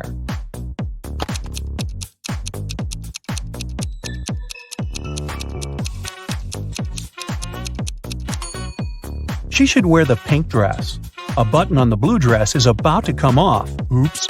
And the green one was spoiled with paint by Allison. Alright, a couple of short riddles to give you a break. Ready? There's something all the people in this world do simultaneously. Disclaimer, it's not about breathing. So what is it?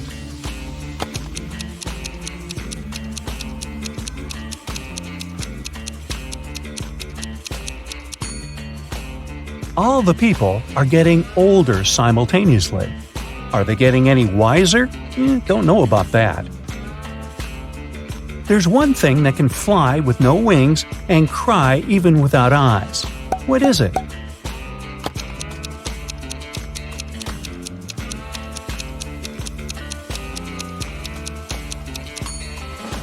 It's a cloud.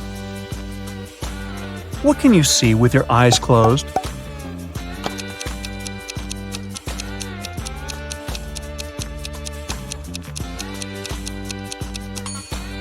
It's a dream. Okay, enough with the easy short riddles. Let's go back to hardcore mode. Emily and Mary are putting on their makeup, getting ready to go out and have fun. They use pretty much the same things.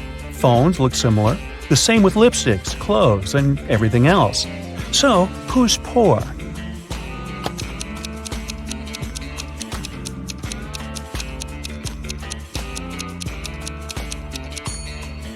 Take a closer look at Emily. Her dress kind of gives her away, since it's an obvious knockoff. A green apple costs $1, a red one costs $2, and a blue one costs $3. What apples and how many of them did Frank buy, if we know he spent $3 and 2 bills only?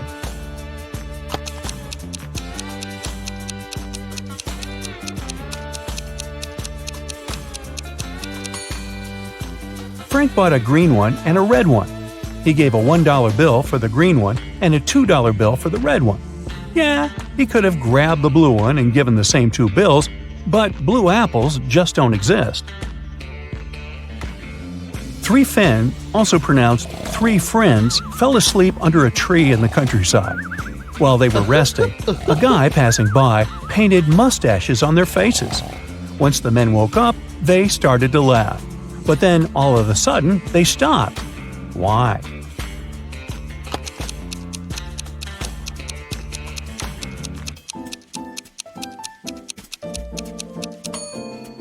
Well, at first, they saw the mustaches on their friends' faces and found it funny. But then, they realized their friends were laughing too. It meant that they had mustaches on their faces as well. Aunt Jean is a huge fan of cats. She lives in a 1-story house, She has cat garden statues, a cat rug, cat wallpapers, cat cushions, and even on the fridge there are cat photos. Not to mention all 30 cats that live in her house. What painting is there upstairs?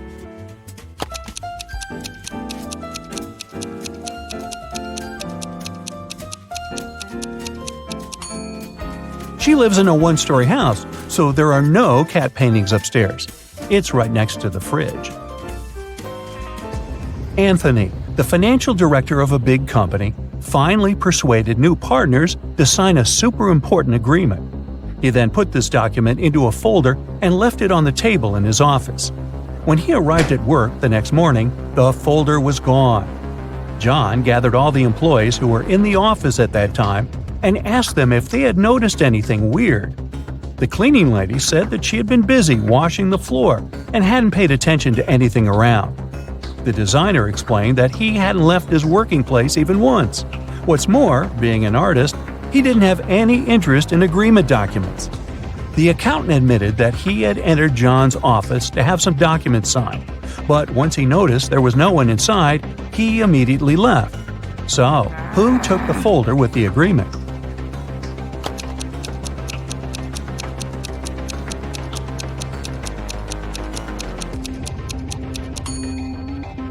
It was the designer. John never mentioned that the folder was gone. He just asked if they had noticed anything weird. How would he know that the missing folder had an agreement inside? Grounds for dismissal, I'd say.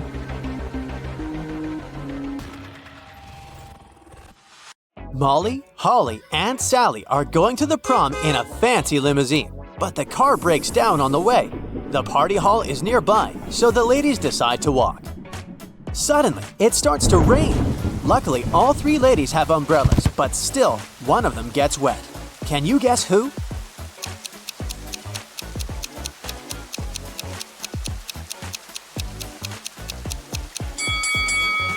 Holly.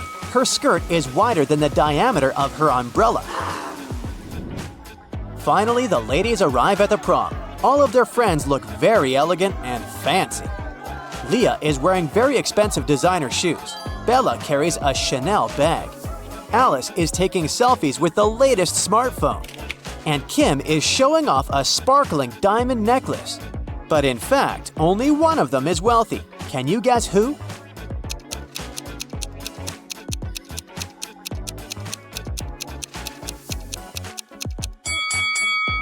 Take a closer look at the logo. Bella's Chanel bag is fake. Leah's shoes are way bigger than her feet, so she probably borrowed them from someone else. As for Alice, the smartphone in her hand is not hers. It has Kim's name on it, so Kim is the richest person here. Kim goes to the dance floor. Bobby, Billy, and Kenny invite her to dance, but one of these guys was bitten by a vampire, so he's not safe to dance with. Can you guess who?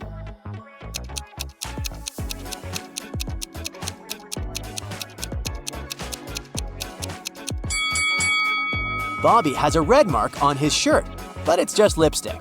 Billy's drinking something red, but it's just a cherry punch. Meanwhile, Kenny doesn't have any shadow, so he's a vampire. Kim goes to the ladies' room, but all three stalls are occupied. There's a robot inside one of them. Can you guess where?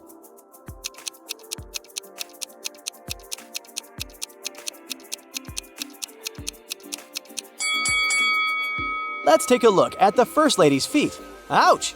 She's rubbed multiple corns with her fancy sandals. She can't be a robot. As for the third lady, her pedicure is too messy for a robot. Therefore, the robot is in the second stall. Bella asks Kim to take her picture. Kim takes a couple of shots. Can you find 3 differences between them?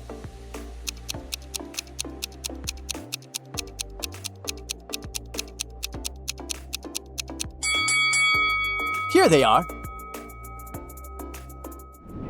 Kim goes back to the party and spots a runaway criminal among the guests. Can you see this person too?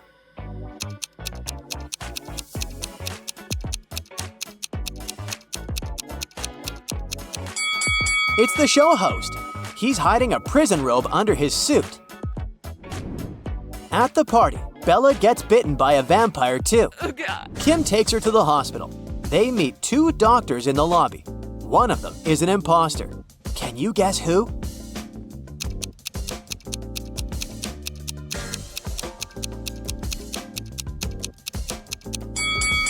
Real doctors wear gloves, and the woman on the right doesn't wear any. Bella gets into a hospital ward with 3 other people. One of them is not sick. Can you guess who?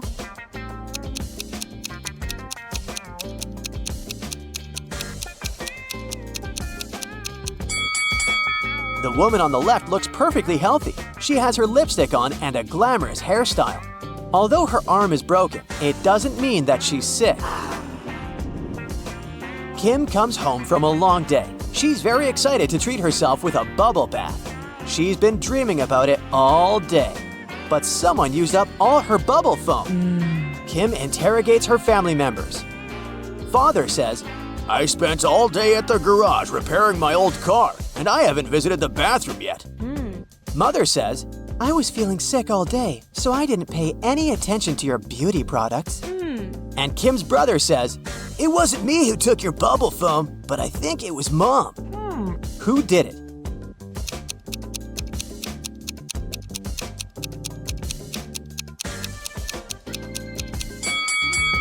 Take a closer look at Dad's beard. There's pieces of foam on it. Busted! The next night, Kim goes to a sleepover with her friends. One of them is a werewolf. Can you guess who?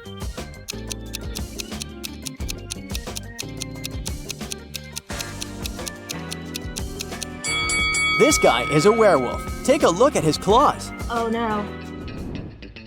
Kim puts some cash in a stash in her room and leaves for Granny's house.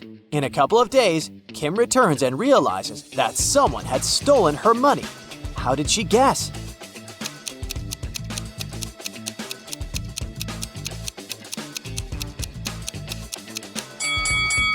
Kim's stash was in this book. It was on the shelf when she left, and now the book is gone. Kim runs to the living room and yells at her family. Who stole my book? Everyone swears to have nothing to do with the robbery, but Kim spots the thief right away. What about you?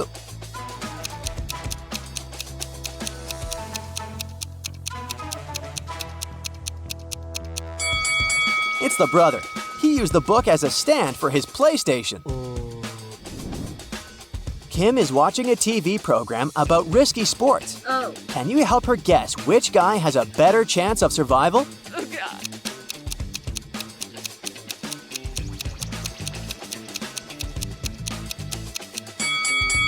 The one who's falling into the snow has a higher chance to survive. Hitting the water can be tough, and he still needs to get out of the ocean. Kim's dad wants to buy a boat. His agent arranges a meeting with 3 people. Each tells a brief story about their boats. Karen says, My husband gave me this boat 5 years ago as a wedding gift. That's why it has my name. But now I want to sell it because we don't use it. Charles says, I inherited this boat from my father. It works very well, but I don't need it because I'm moving abroad. And Liam says, I built this boat on my own, but now I'm building a bigger one, so I'd like to sell it to get some cash. One of the sellers is lying. Can you spot who?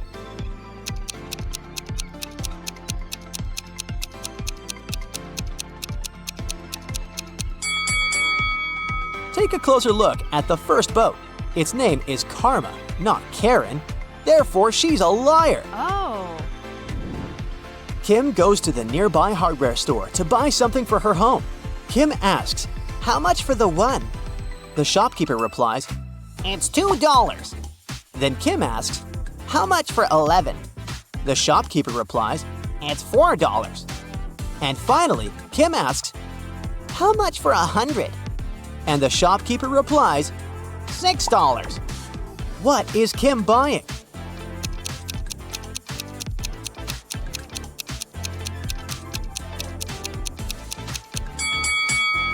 She's buying a house number.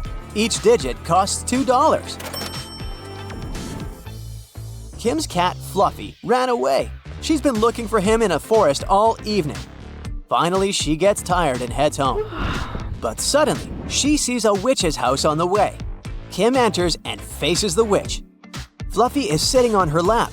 The witch says, I'll release your cat if you crack my riddle. I have two besties who are identical twins. Emma was born in 2003 and Gemma in 2004. how is it possible?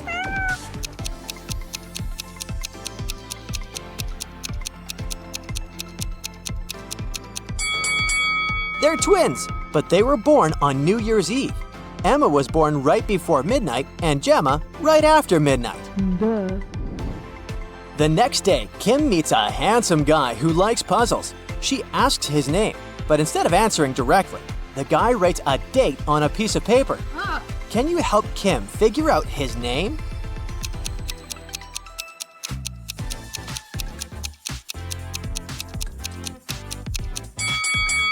Each number implies a particular letter of the alphabet. The guy's name is Theo. Theo invites Kim to an art exhibition. Take a look at these squares. Which one is bigger, yellow or green?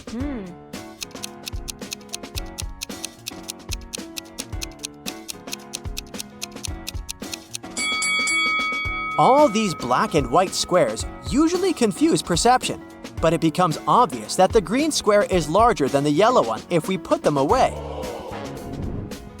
Kim asks Theo, "What month were you born?" He replies with 4 emojis.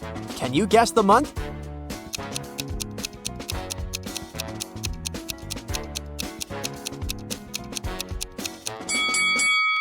Jack-o'-lantern stands for J. The next emoji implies U. Nut stands for N, and eggplant stands for E. Theo was born in June. Kim and Theo go for a walk in an abandoned village. They see a sign leading to a famous haunted castle. There are 4 possible routes, but only one of them will actually lead them to the castle. Can you figure out the correct way?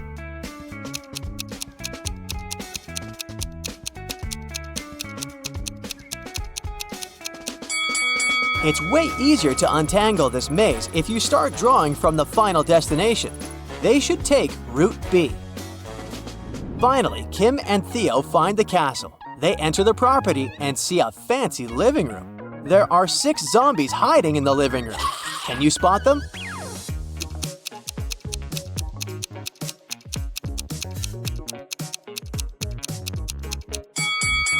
Hello!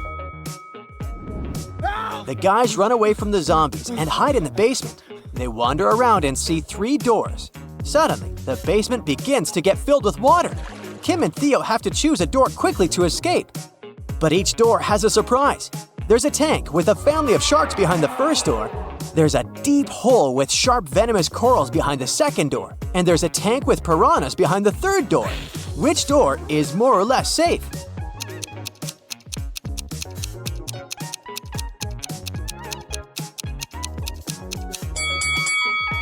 The second door.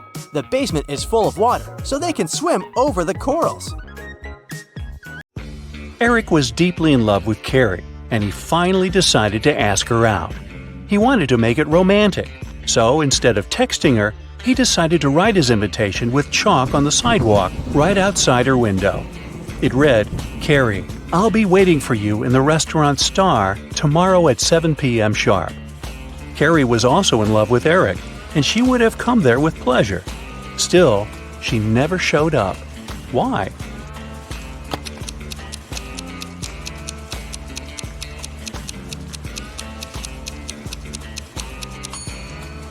Thing is, the rain started, and the invitation was washed away.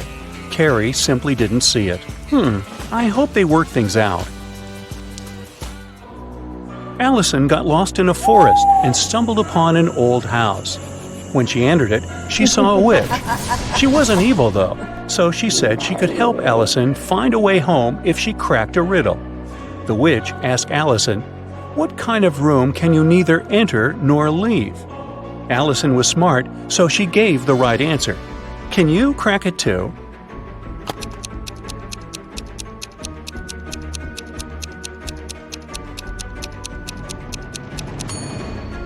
I told you the witch wasn't evil. She even gave a small hint. Do you see a mushroom in her hand? Right, the answer is mushroom. A detective got an anonymous email about an upcoming heist in one of New York's museums. To stop it from happening, he needs to know the month the heist is planned for. Later, the police managed to find a clue. It was a note with a secret code. The police couldn't crack it, so they brought it to the detective. What month is the heist planned for?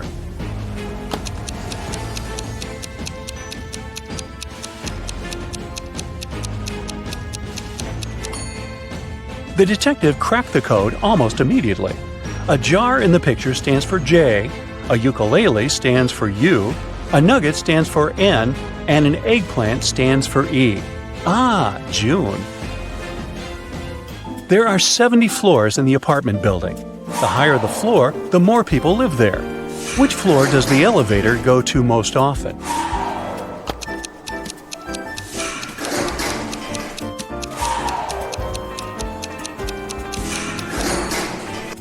It's the first floor. The residents of all floors go down to the first floor. A luxurious spa center got an anonymous call. Someone called to report a lady that's planning to steal expensive jewelry from the spa center visitors. The staff went to look for that lady to escort her out. Can you find her?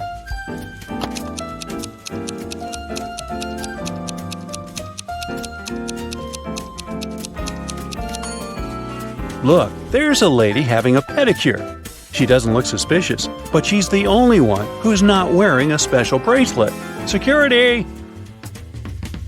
The other day, Kelly was rummaging around her auntie's attic when she accidentally stumbled upon 5 short chains, each made of 4 silver links. She thought it could be great if she combined them all into one big chain of 20 links. When she went back to town, she brought those tiny chains to a jeweler. He told her it would cost $5 for each silver link that he would have to break and then reseal. How much will the chain cost?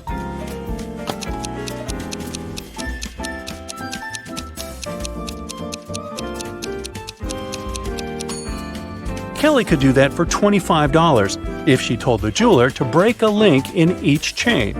But she was really smart, so she asked the jeweler to break all 4 links in one chain and use them to attach the other chains, which cost her $20. A wise king decided to find someone who could replace him. He wanted to make a challenge, and the one who nailed it would become the new king. Anyone who wanted to take the throne needed to put a whole cucumber into a glass bottle without cutting the cucumber or damaging the bottle. The participants had a week to do it. This challenge seemed to be impossible, so only 5 people decided to take part, and there was only one winner. How did he put the cucumber in the bottle?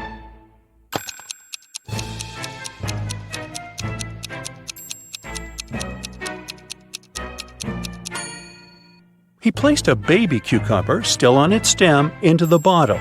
Cucumbers grow rather fast, so he had enough time to win that competition. And now he's king. They set the bar kinda low, didn't they? Joanna and Josh were on their honeymoon in Italy. On the first day, they went on a city tour around Venice and left all their stuff in the hotel room. When they came back, someone was standing outside their door trying to get in.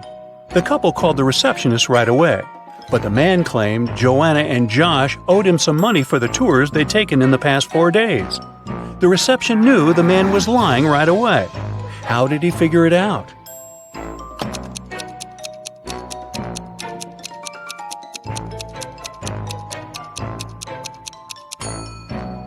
It was the couple's first day in the hotel.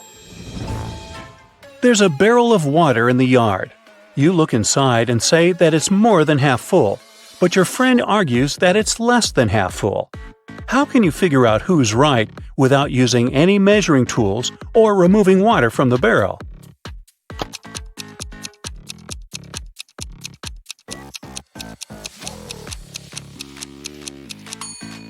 Tilt the barrel so that the water touches its rim. If you can see the bottom, the barrel's less than half full. If the bottom is still covered with water, it's more. 2 couples are about to get married. The hall is full of guests. The brides look stunning in these long white gowns, and the grooms seem to be completely happy. All of a sudden, one of the guests notices there's something wrong with one of the couples. Can you guess what?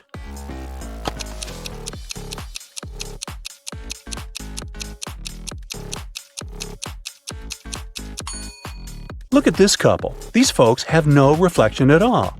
They must be vampires. In one of the galaxies, there's Planet Pink. There are many people, but few animals. Only hens and roosters live there. They can be of 3 different colors: pink, red, and yellow.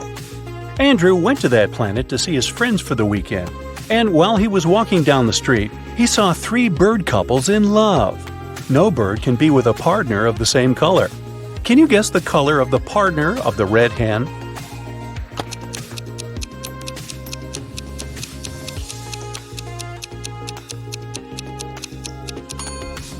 It's the yellow rooster.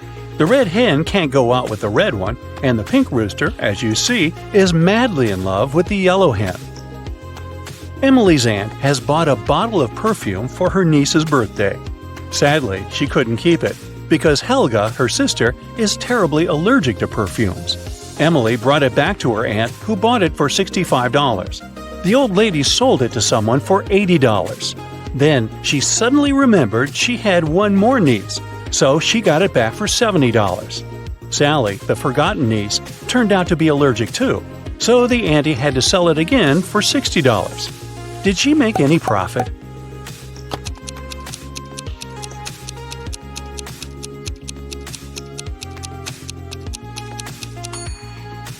Yep, she made $5 and grabbed a Frappuccino for the same amount. You're trapped in a room that's slowly getting filled with water coming from a faucet in the wall. There are no windows in the room, and the door is sealed shut. You have a mop and a big bucket. So how are you going to get yourself out of this one?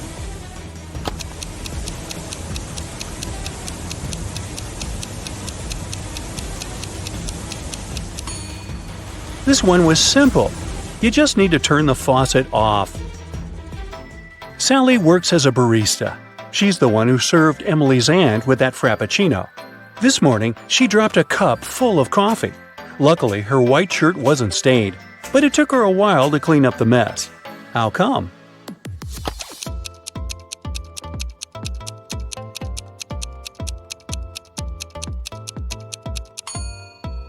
There were coffee beans in the cup. They ended up right under the counter. After the bank had been robbed, the police found the money in the park among cacti. The police officers arrested all the suspects, and they almost immediately figured out who the bank robber was. Can you do the same in 10 seconds?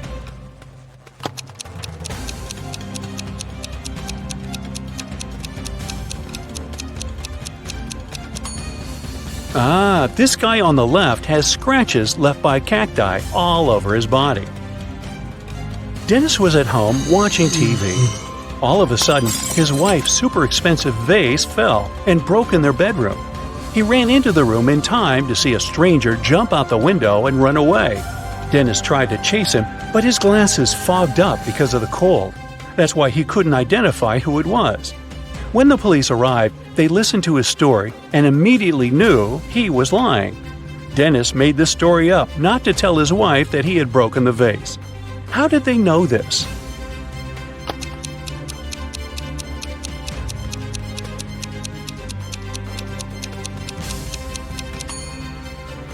Anyone who wears glasses knows that they don't fog up when you go from a warm room to the cold outdoors. It's the other way around. Driving through the country to visit their family. One day, late at night, they were on a lonely country road. That's when a powerful storm broke, and their car tire burst. They had to leave the vehicle to find help, but there was nothing, and no one around. Sometime later, they came across an old and spooky mansion that seemed abandoned, but the guys decided to try and see if anyone lived there and could help them. They arrived at the mansion gate. On a metal address plaque, it was written, "The House of Riddles." Gemma and Andy got suspicious, but they desperately needed shelter from the storm and some help with their car. So they decided to enter. But the gate was locked. There was a digital security keypad on it and nothing else. Suddenly, they heard a sound coming from the gate intercom. A voice said, The answer to this riddle of mine is the password you need to unlock the gate. I sleep by day and fly at night, but I have no feathers to aid my flight. What am I?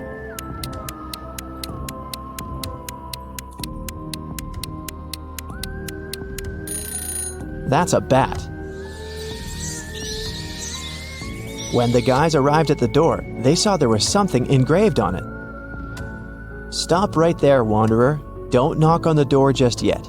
For if you knock more or fewer times than you should, that you're gonna regret. Here's your second riddle. I am an odd number, but I become even if you take away a letter. What am I? Gemma and Andy realized that the number equaled the number of times they had to knock on the door for it to open. Can you help them figure out the correct number?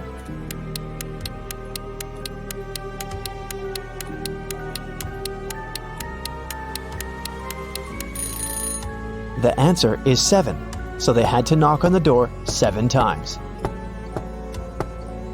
A scary old butler opened the door and let the guys in. The door suddenly closed behind their backs and then just vanished into thin air. There were no doors in the room they had entered. The butler said, "Welcome, mortals, to your doom. To make it out of this house, you have to solve every riddle in every room. If you can't, you'll stay in this place forever. Here's your riddle for this room. Which bride is marrying this groom?" If they managed to figure out the answer, a door would appear. If they could not, well, too bad.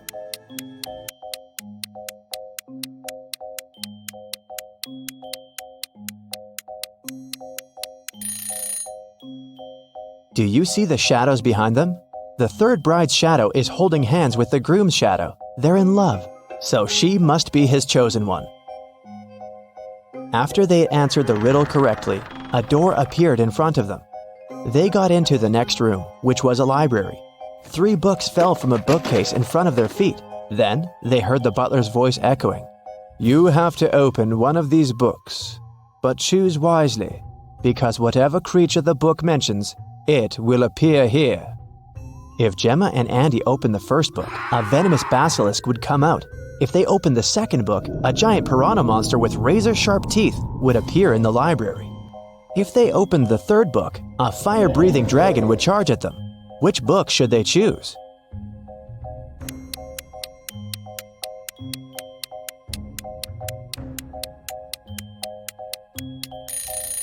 Since the giant piranha is a water creature, it can't survive on land, so the guys should choose the second book. The library door opened, and they walked into the next room. It turned out to be a dining room. A large mirror covered one of its walls.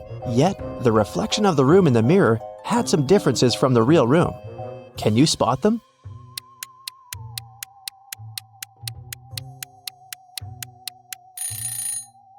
The reflection of the deer statue in the mirror has more antlers.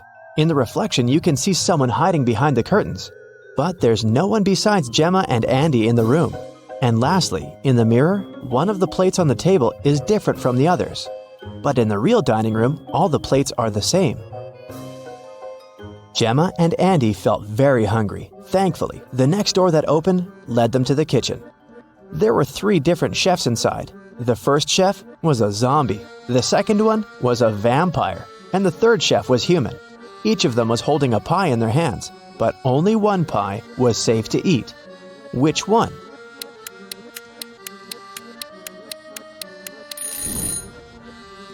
Do you see the bugs coming out of the zombie chef's pie? Yikes! The pie that the human chef is holding is glowing in a weird way. Looks dangerous to me. So, they should choose the vampire chef's pie. Because that's not blood, that's cherry sauce on top. If it was blood, the vampire would have already eaten that. After they answered the riddle, 2 doors appeared in front of them. One of them had Gemma's name on it, and the other had Andy's. The butler sneaked behind the guys and pushed Gemma through the Gemma door, and Andy through the Andy door. Gemma fell down a pit and found herself in a mysterious garden. She accidentally woke a garden gnome who had been sleeping. He got very angry with her, and still, he agreed to let Gemma go if she answered his question correctly. He showed Gemma 3 tiny mushroom houses and asked which one was his home. Can you figure it out?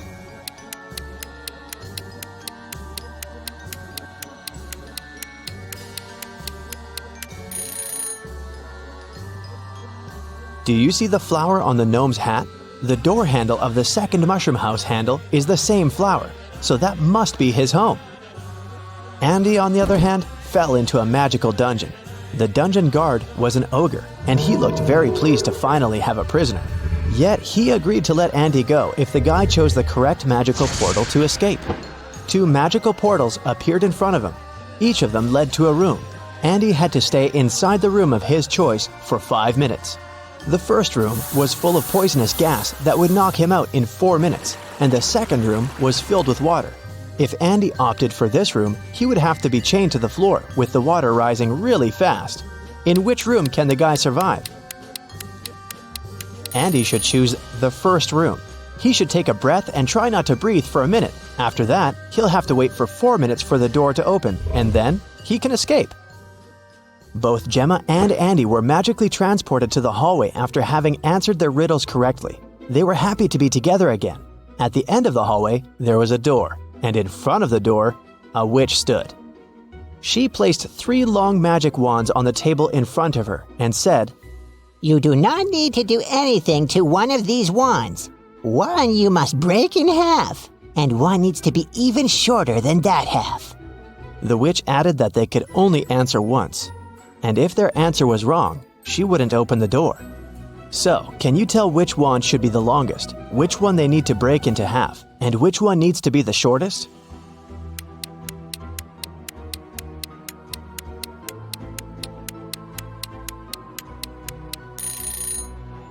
Do you see those spiders hanging from the ceiling? Since the door is shaped like a spider, they must be giving Gemma and Andy a hint. The silk thread that the first spider is hanging on is the shortest, so the first wand needs to be the shortest. The silk thread that the second spider is hanging on is the longest, which means that the second wand needs to remain as it is. And the silk thread that the third spider is hanging on is of a medium length, which means that the guys need to break the third wand in half. The witch opened the door and Gemma and Andy entered a bedroom. 3 spirits were floating inside. Each of them claimed to be the owner of the mansion. Gemma knew only one of them was telling the truth. Who is it?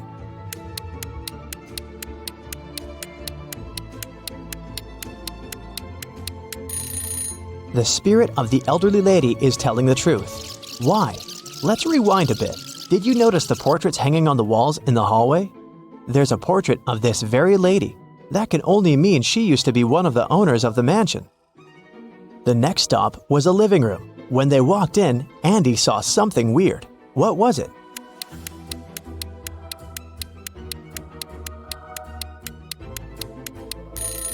A face appears and disappears in the fireplace. The guys entered a study next. What's so weird here?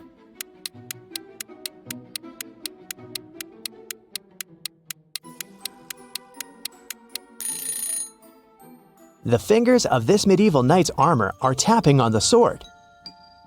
The next room was a guest bedroom. What's weird here?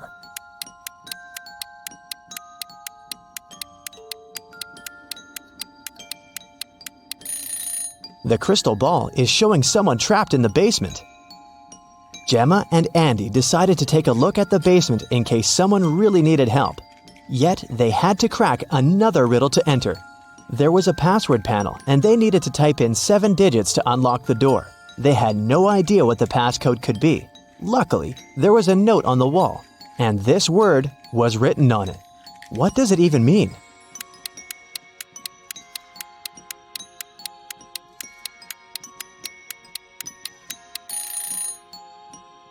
Turn the note upside down. What do you see now?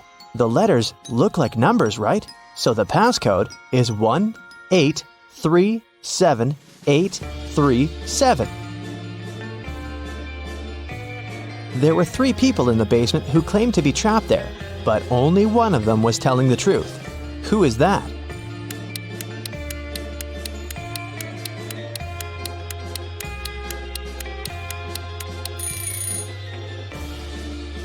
Do you see the stitches on the elbows of this lady?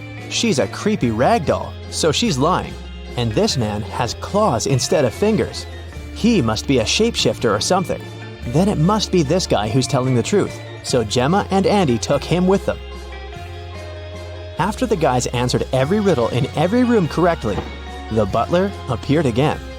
"Thank you, travelers. Now you're free to go, but this you must know. All of us in this house are cursed. Answer this one last riddle for the curse to be reversed. Once we are finally free, we'll help you with your car too. You'll see. There are 9 people in front of you. One of them is a monster who cursed us. Tell us who." This guy has 2 horns that are hiding in his hair. He is not a human. He's a monster. Hey Brightsiders, I've prepared a new portion of mind-boggling riddles. And what does it mean? It's time to put on your detective hat. Let's go. Yeah. Jake loved making bets with his friends. This time, he bet that he could put a bottle of water in the middle of his living room and crawl into it. His friends were sure they would win. But somehow, Jake won the bet again. Can you understand how he did it?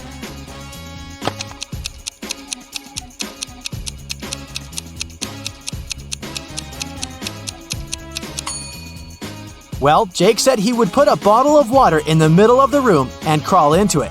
But he didn't specify if he would crawl into the bottle or into the room. So he simply crawled into the room and won the bet.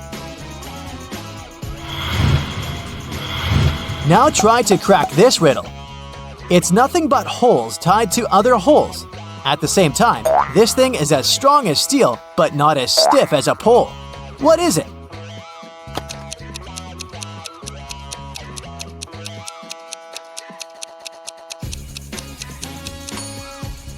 It's a chain.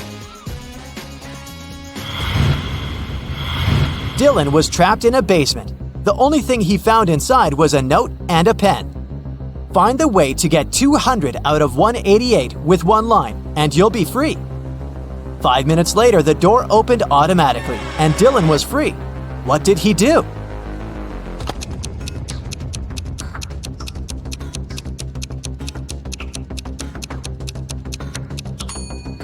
He drew a horizontal line to divide 188. This way, he got 2 ones and 4 zeros. Look at these 4 people in a grocery store. Can you figure out who is going to steal a watermelon?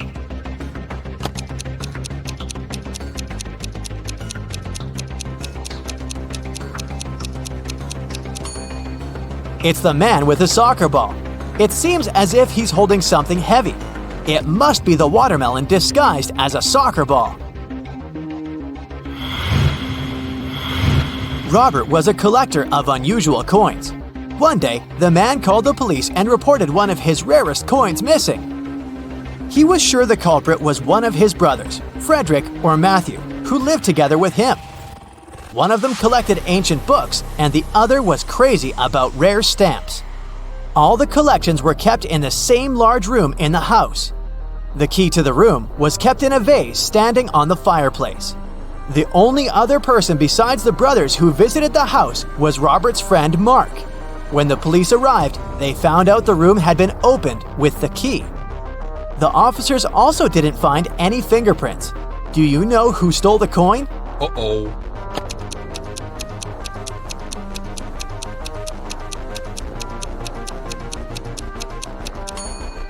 It was Mark. He was the only person who had a reason for getting rid of the fingerprints. The brothers' fingerprints would be absolutely natural since they live there. Now you have to think outside the box to crack this one. Yeah. 1 is to 3 as 3 is to 5, and 5 is to 4. And 4 is the magic number. Can you figure out the pattern?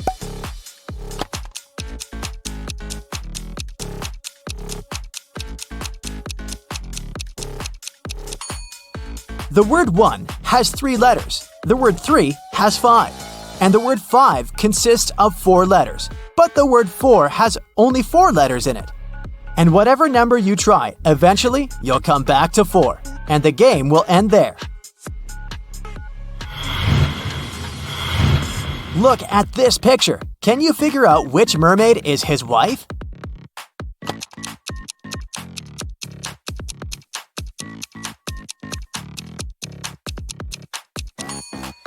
Have you spotted a tattoo on the man's neck?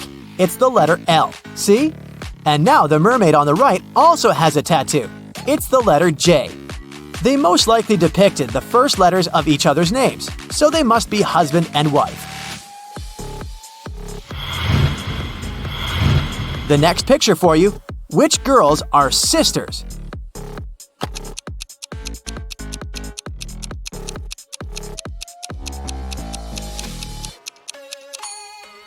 These two mermaids are sisters. Have you noticed that they have identical moles on their faces? Wow, a race on seahorses? That's something new. But can you figure out which mer person is cheating?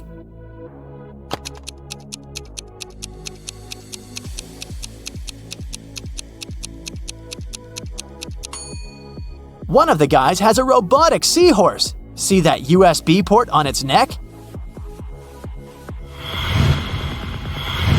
And now look at these young people playing beach volleyball. Can you figure out who's not human?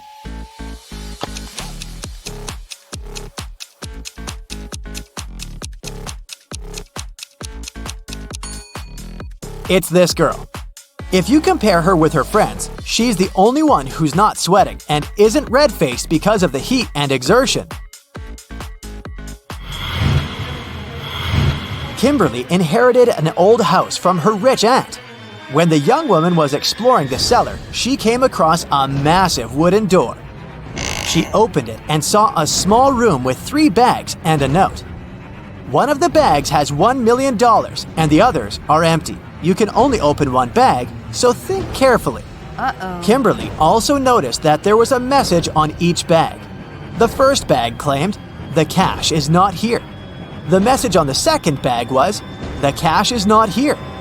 And the third bag said, "The cash is in the second bag." If only one message is true, which bag has the money?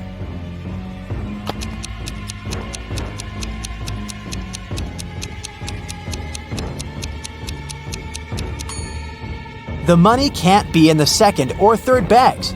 If it was so, then 2 messages would be true. It means the money is in the first bag. This next riddle will challenge your math skills. Add this number to the same one and multiply the result by 4. Then divide it by 8. And you'll have the very first number again. What number is it?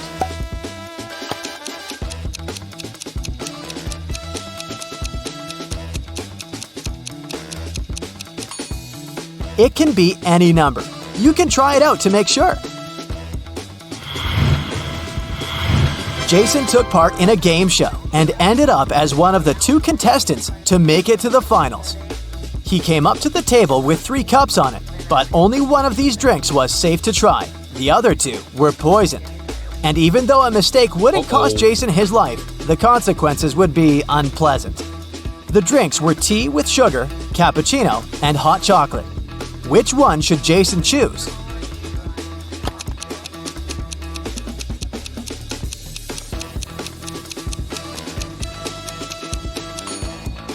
If it was indeed sugar in the tea, it would have melted completely, but it didn't happen. The cappuccino looks suspiciously green. It's probably unsafe to drink. Jason opted for the hot chocolate and won the challenge. A man was in an 8-story building when a fire started. He jumped out of the window but didn't even bruise himself. How is it possible?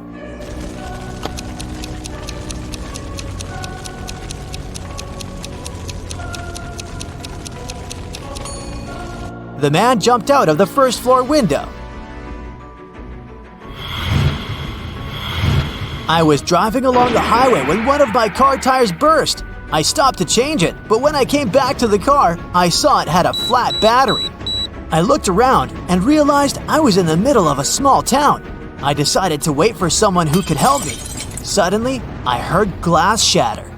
The night was very dark, so I switched on the headlights and saw a man with a large bag climbing out of a house.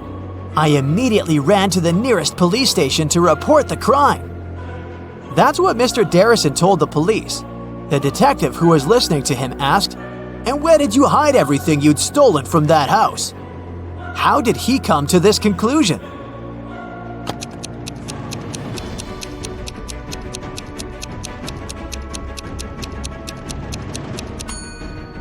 If Mr. Darrison's car battery was flat, how could he switch on the headlights?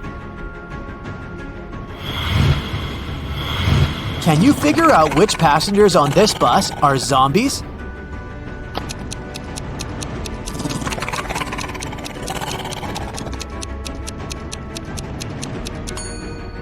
There are 2 zombies on the bus. This man with a bandage on his neck and 1 ear missing. And this business lady sitting near the window. She's making bizarre growling noises. How about some rebus puzzles? Here we go. Yeah. What does it mean?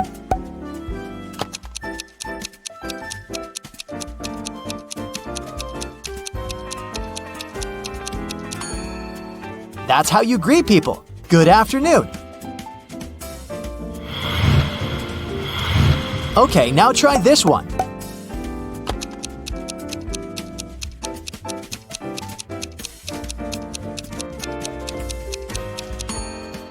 It's progress underway.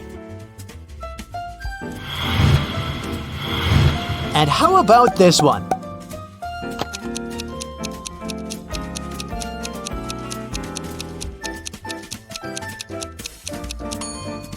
Ah, this one was easy. It's accelerate. It was winter when an elderly couple finished building a pretty new house. The husband was responsible for the construction, while his wife was a self-appointed decorator. The house looked beautiful. Very proud, they invited their grandchildren to have a look at their work. But within an hour, the kids managed to break several windows. They also knocked down the fence, removed the decorations, and ruined the roof. But the most bizarre thing, the grandparents didn't seem to mind. Can you figure out what happened there?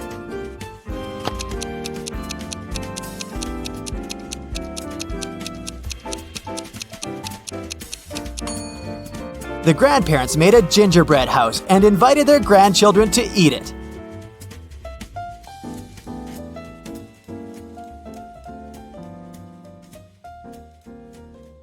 So, Smarty Pants, are you ready for some detective work? Great, because I happen to have some right here. Gee, what a coincidence. Yeah. Let's go! You drop a bowling ball in a bucket of water which is 45 degrees Fahrenheit.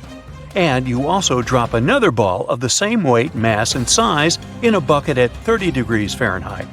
If you do it at the same time, which ball will hit the bottom of the bucket first?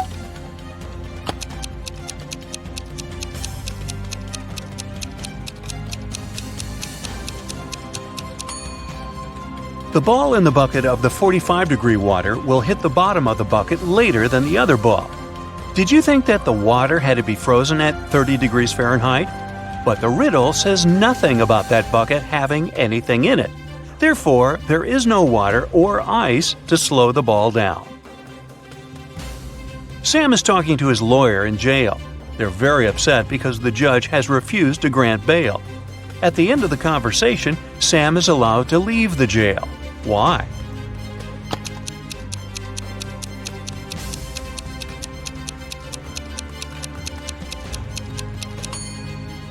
Sam is visiting his lawyer, who was arrested and jailed.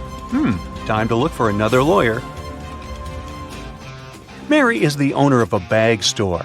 One day, a young woman came in. She wanted to buy a bag. After choosing the one she liked, she asked Mary how much it was.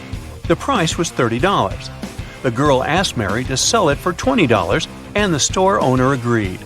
The girl gave her $50. Mary didn't have any change, so she went to her friend who worked nearby to change the bill. The friend gave Mary 2 $20 bills and 1 $10 bill. The woman gave the customer $30 and put the remaining $20 in the cash register.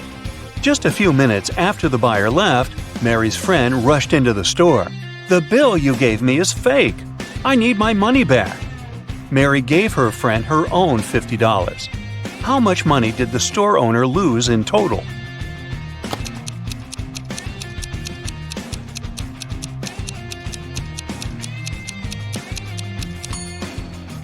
For one thing, Mary sold the bag at a $10 discount, so she already lost this money. Then she gave the girl $30 in change, and she had to return $50 to her friend for the fake bill. One $20 bill was the one her friend had given her, so she had to add $30 of her own. In total, she lost $70. Wow, next time use a credit card, huh? Private Detective Deborah was doing some shopping at the mall. Suddenly, she heard people arguing. The woman went there and saw a stressed shop assistant and several people crowding him. The poor man had found a smartphone and made an announcement, and now several people claimed it was their phone. One man said the phone must have slipped out of his bag. A young woman said the gadget belonged to her, and an older woman shouted it was her husband's device. That's when the phone rang. For some reason, the shop assistant handed it to Deborah. The woman glanced at the screen and immediately gave the phone to the man. How did she understand whose device it was?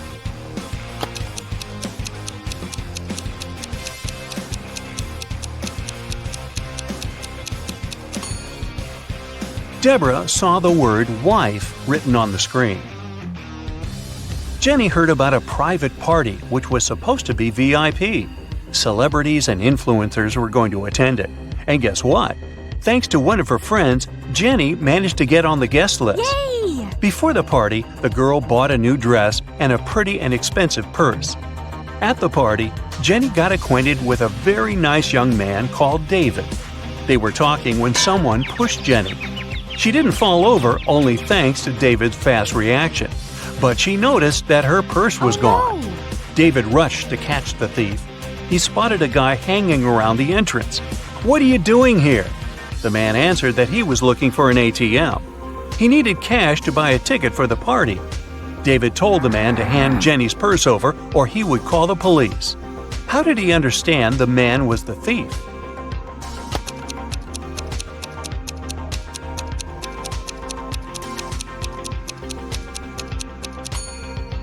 This is an A-list event. You can't just buy a ticket to get there. This man is lying. The faster you run, the harder it is to catch this thing. What is it?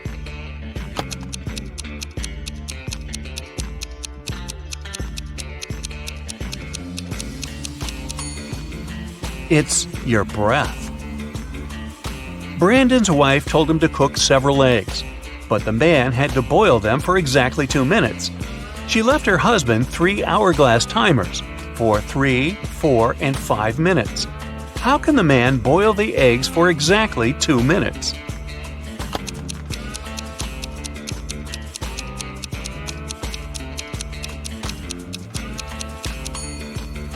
Brandon waited until the water started to boil. Then he turned over the 3 and 5 minute timers. When the 3-minute timer ran out, he dropped the eggs into the water. And when the 5-minute timer ran out, he had his perfectly boiled eggs. Sometimes I am loved, usually by the young. Other times I am dreaded, mostly by the old ones. I'm hard to remember, also hard to forget. And yet, if you do, you'll make someone upset. I occur every day.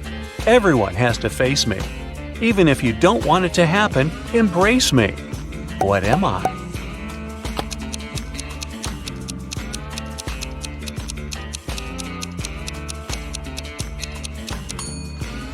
A birthday. It's thin, but when water splashes it, none seeps through. When hit, it changes color. It covers an incredibly complex thing, yet it's very easy to flex. What is it?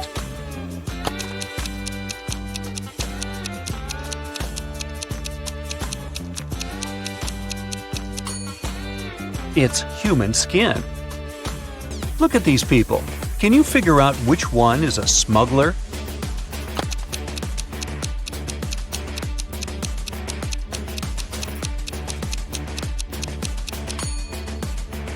It's the woman on the left. The lady on this right is really pregnant. She's just wearing a wig. But the shape of the belly of the woman on the left is weird, to say the least. One of these people stole some Pringles. Can you figure out who it was?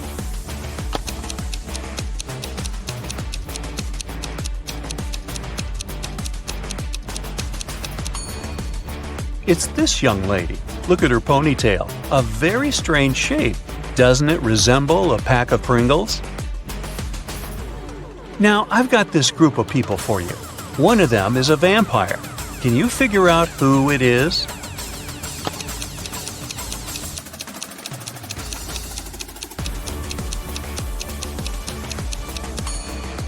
It's this guy sitting on the right. Have you noticed that he has no shadow? A farmer is traveling with a fox, a sheep, and a small sack of hay. He comes to a river. There's a small boat near the shore. The boat can only support the farmer and one other animal or item. If the farmer leaves the fox alone with the sheep, the fox will eat the sheep. And if the farmer leaves the sheep alone with the hay, the sheep will eat the hay. How can the farmer get all three, as well as himself, safely across the river?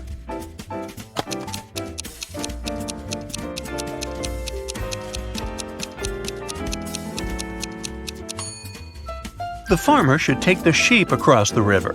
Then he should paddle back. Then he will take the fox across the river. After that, the farmer should take the sheep back to the first side of the river. Then the farmer should leave the sheep on the first side of the river and take the hay to the other side, because it's safe to leave the hay with the fox. The farmer will then return to the first side of the river and pick up the sheep. The morning after a heavy snowfall, Justin went outside and saw there was twice as much snow on the top of his garage as there was on his neighbor's. Still, Justin didn't get surprised or upset. He just smiled and continued walking. Why?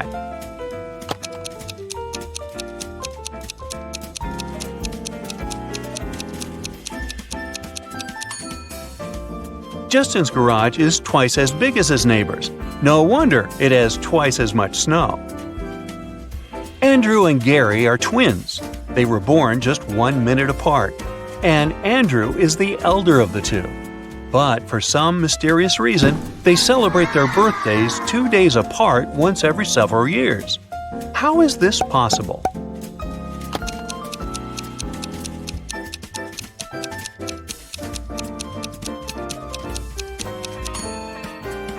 Andrew was born at 11:59 p.m. on February 28th. It wasn't a leap year. So Gary, who appeared just 1 minute later, was already born on March 1st. That's why during leap years, they have 2 days between their birthdays. Look at these mirrors and say which one is magical.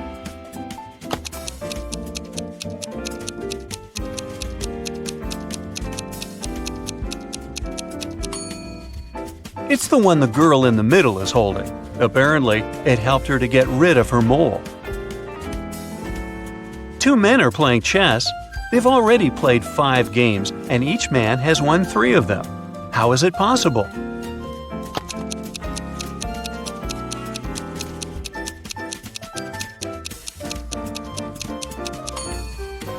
The men are playing with different opponents, not with each other.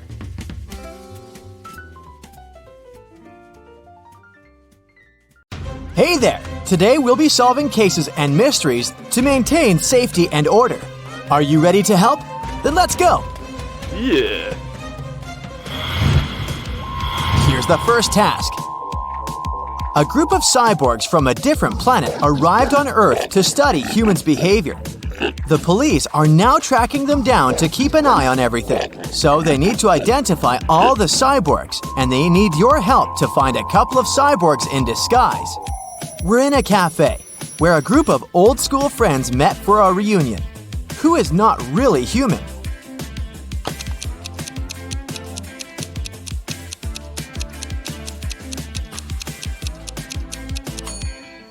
This lady right here, the one who's eating with a fork and a nail, this cyborg hasn't quite figured out how life on Earth works yet.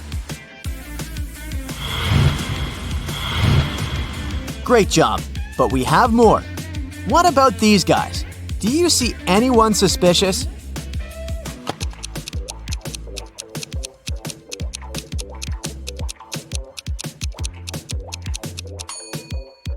This guy right here has purple eyes, so my money is on him. Here's a photo one resident made at a local beach. Take a close look. Which individual isn't a real human being?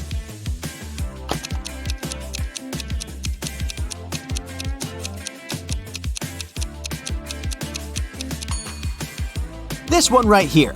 Electrical sparks are coming from him. Okay, this is it with our state.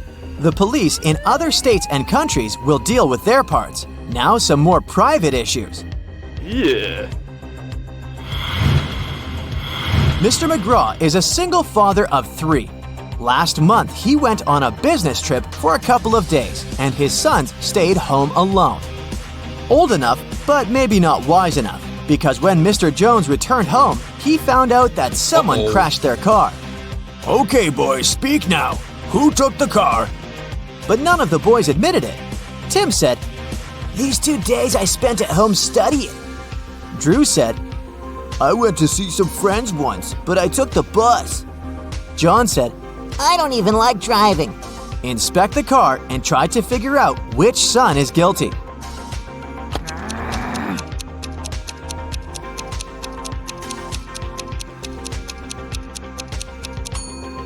Look, there's a hoodie left in the car. This is the hoodie John was wearing the day Mr. McGraw left, so he must have caused the accident. This case isn't at all criminal, but someone still needs your help. In a local high school, prom is approaching, and everyone is busy looking for a date. Our main character right here found a note in his locker. Obviously from some fearless girl asking him out, but he can't read the message and doesn't even know who asked him out. Can you help him figure out what's written on the card?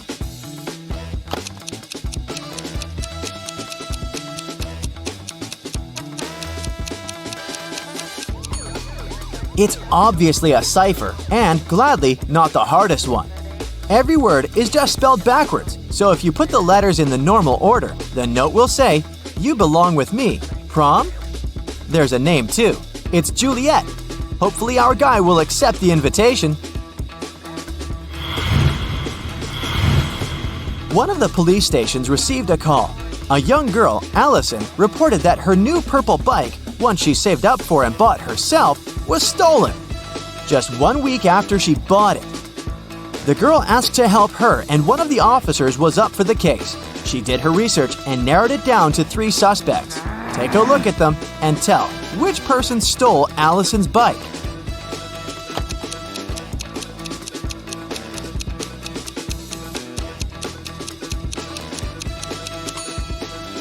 It's this mean dude. His bike appears black, but he painted it over its real color. Look, here the paint has chipped a little bit, and you can see the original purple color of the bike.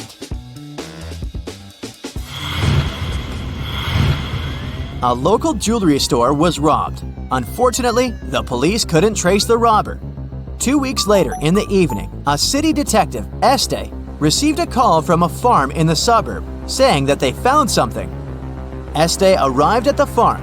The farmer said, I was working in the field and found this message in a bottle. It's a map. It's about that store robbery. Now I look back, I remember that I saw someone in my field 2 weeks ago. It was a full moon, and I saw a silhouette, but I assumed it was an animal. Este arrested the farmer for further investigation. Why?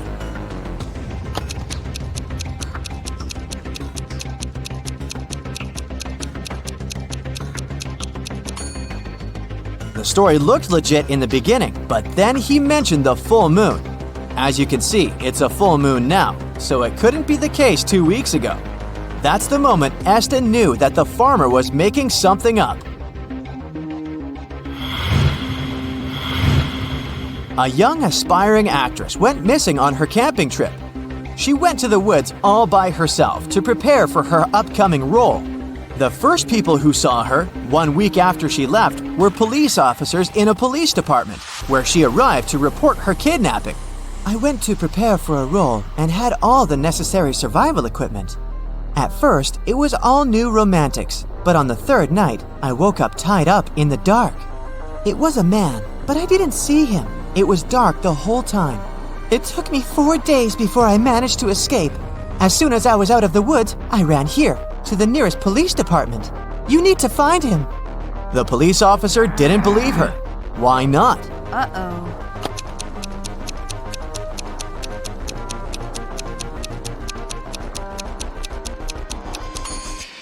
The actress says she's just out of the woods, but look at her. She's dressed in style. Her hair looks amazing.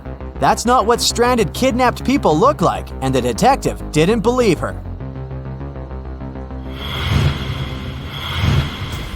A rich young lady was having a party in a VIP club on New Year's Day. Over 200 people were invited. In the middle of the party, the hostess's lover noticed that her diamond earrings went missing. Oh no! The police arrived to investigate this delicate case and narrowed it down to 3 suspects. Abigail said, I'd never steal anything. Stephen said, The earrings are gorgeous. Everyone noticed them, but stealing. Cornelia said, You need to calm down. I am rich. Who's your prime suspect?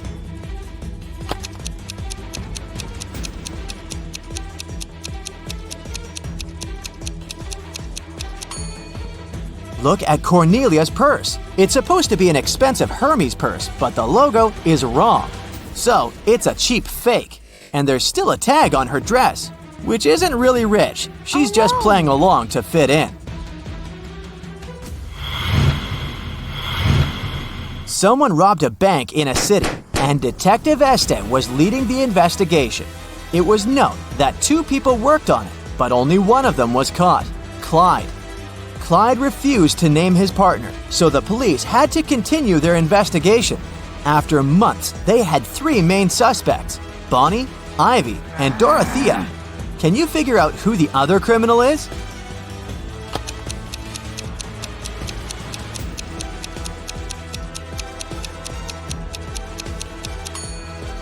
It's Bonnie. Look, both Bonnie and Clyde have the same snake tattoo on their wrist, so they must be in the same gang. Now let's take a break and train your eyes a little bit.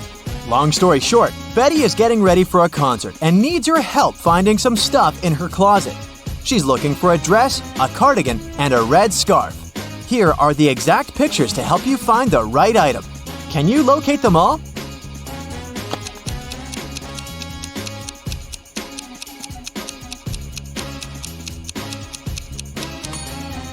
Here's the scarf.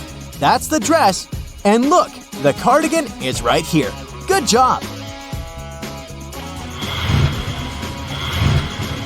Okay, the second and the last item hunt. This is Betty's bedroom. Can you locate a pair of cowboy boots, heart-shaped sunglasses, and red lipstick?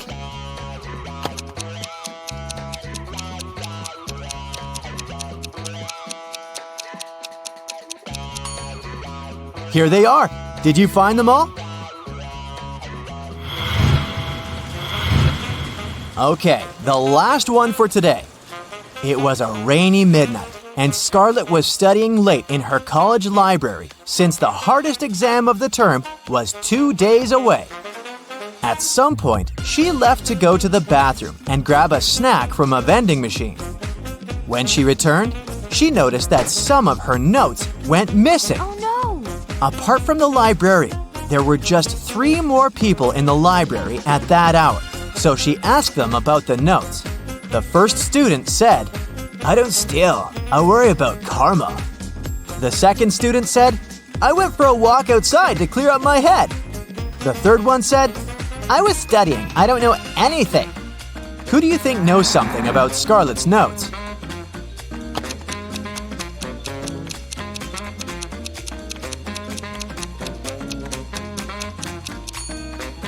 It's the second student. He said he took a walk outside. but it was raining. If he really did that, he'd be all wet, but he's not.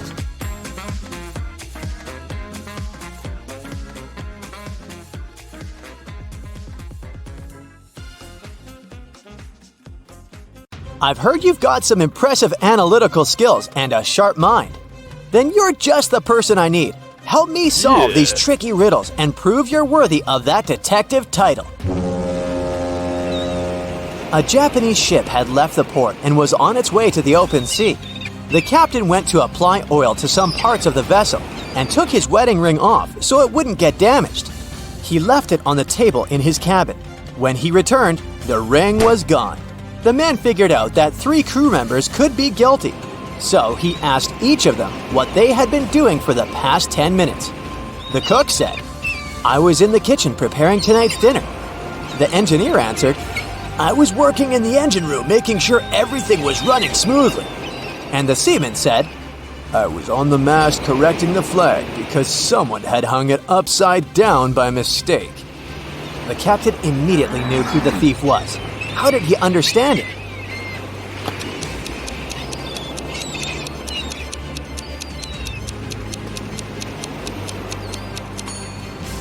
It was clearly the seaman. It was a Japanese ship, and the Japanese flag is white with a single red dot in the middle. It can't be hung upside down. Cheryl was reading a book, but she was careless and accidentally tore out pages 7, 8, 100, 101, 133, and 334. How many pages will she have to fix?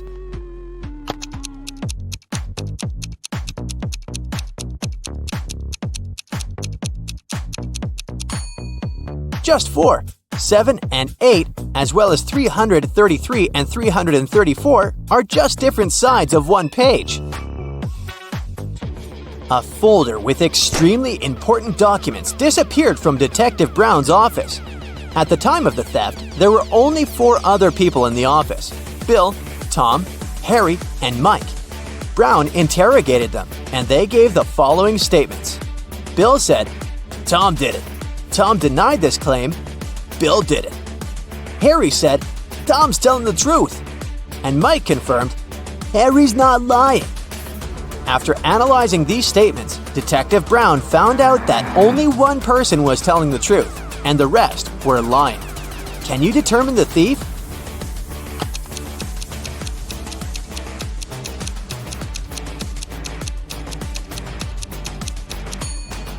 Tom is the thief, and Bill tells the truth. If Bill was the thief, both Tom and Harry would be telling the truth. If Harry was the criminal, none of the statements would be true. And if Mike was the thief, none of the statements would be true either. Your friends complain that every day they have an egg spinning competition with only raw eggs, and every day one particular boy wins. Your friends ask you to find out how he manages to do it. You start observing the boy spinning an egg when suddenly it drops to the floor. The boy goes and takes a broom to clean it up, as if it happens every day. You immediately understand why the boy always wins the daily competition. What's his secret?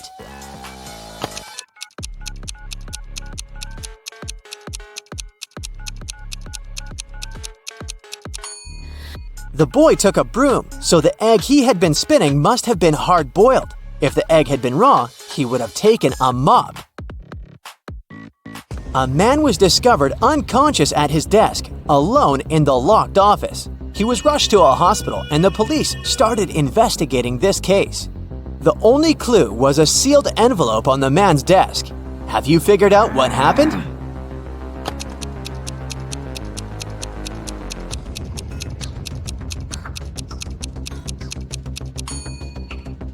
The envelope glue contained poison, and when the man licked the envelope to seal it, he got poisoned. A renowned chemist disappeared right from his lab. There was no evidence except a piece of paper lying on his desk. The names of 5 elements were scrawled across it hastily: nickel, carbon, oxygen, lanthanum, and sulfur. The guards reported that 3 people had visited the chemist that day: his sister Laura, his colleague Nicholas, and his wife Tessa. The criminal was arrested immediately. Who was it?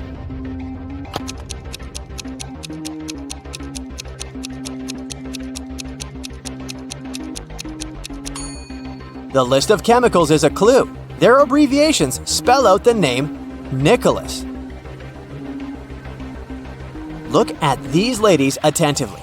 Can you figure out who's not pregnant?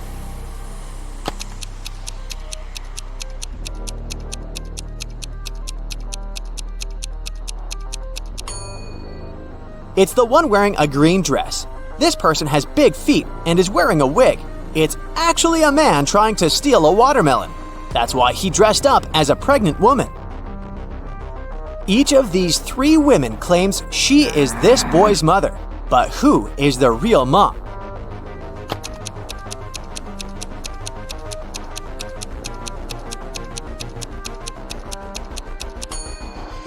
The real mother is wearing clothes in the same colors as her son's outfit. What a cute family look! Plus, the boy is facing her. Someone stole the principal's money. When the police came to investigate, they questioned the most likely suspects. The PE teacher said he'd had a break. The history teacher was having a lesson, and the music teacher said that she felt unwell and had gone home early. Can you figure out who the thief is?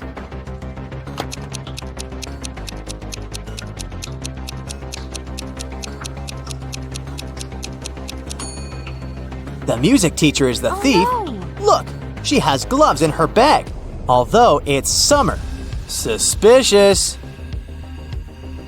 Look at these 3 men and a girl. The first man says, "I got so scared, I called the school, but they didn't know where my daughter was." The second man says, "We were walking the dog in the park. I turned my back just for a minute, and she was gone." And the third man says, "I have no idea why she ran away. Here, I bought you a new phone." Which man is the real father?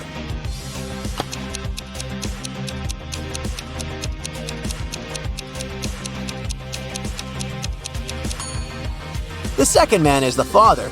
The girl is too young to attend school or have a phone of her own.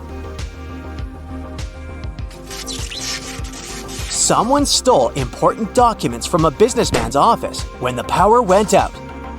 When the man discovered this unpleasant news, he called his friend, a private detective. The detective arrived and questioned everyone who had been in the office during the crime.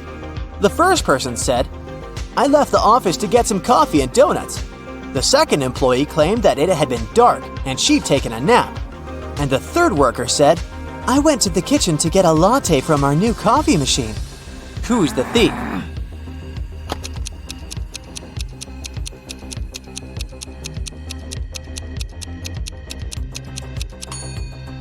The third person's a liar. He wouldn't have been able to use a coffee machine without electricity. The man had lost his memory, and while each of these 3 women claim she's his wife, he can't figure out who's telling the truth. Can you help him?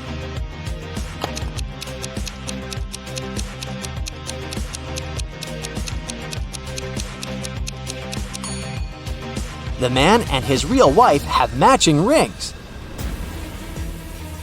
Look at these 3 bridesmaids. One of them is up to no good. She has spoiled the bride's dress. Can you figure out which one it was?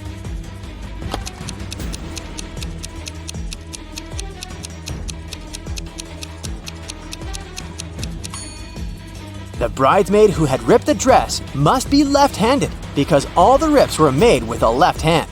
Pay attention to their placement and direction. And this is the only left-handed maid. She's writing down some notes using her left hand. At 9 a.m., Ethan got a call from his friend, an owner of a large business. The man said that a very important document had disappeared from his office. It had been on his desk the evening before, but now it was nowhere to be found. Ethan immediately came there to question his friend's employees. Soon he had 3 suspects. Walter said he had spent the previous evening at the movies. Joan had dinner with her friends, and Zachary visited an art gallery. It didn't take Ethan long to understand who is lying. Have you figured it out too?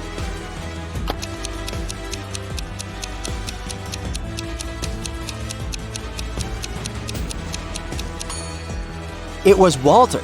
His ticket isn't torn. It means he didn't enter the movie theater. Olivia called the police. She told them someone had broken into her house, tied her up, and taken all her money and valuables. When the officers arrived, the entrance door was open, and Olivia was indeed tied to a chair. And still, the detectives didn't believe her story. Why?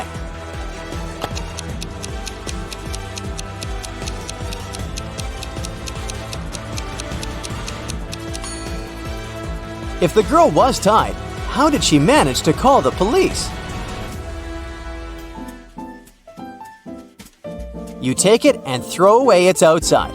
Then you cook the inside. Then you eat the outside and throw away the inside. What is it?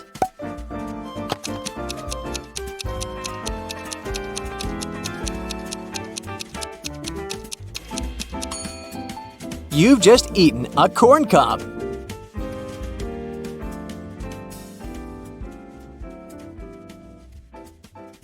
Ashley was sunbathing on the beach and decided to swim in the sea. When she came back to her deck chair, she noticed that her stuff had been stolen. Ashley called security and they found 3 suspects. Each of the suspects pleaded innocent. Who's guilty?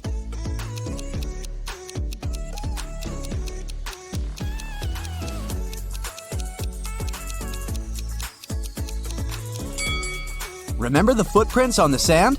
Ashley was barefoot, so one set of footprints is hers. Among the suspects, only one guy is wearing flip-flops. He must be guilty. We're given these things at least 2 times in our lifetime. The first 2 times are always for free, but if you want to get it for the 3rd time, you'll have to pay for that. What is it?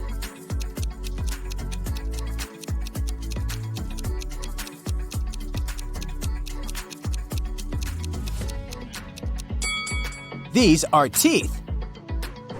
Now, this one is to test your eyes and logic at the same time. Can you tell me the number of the parking spaces where the car is parked?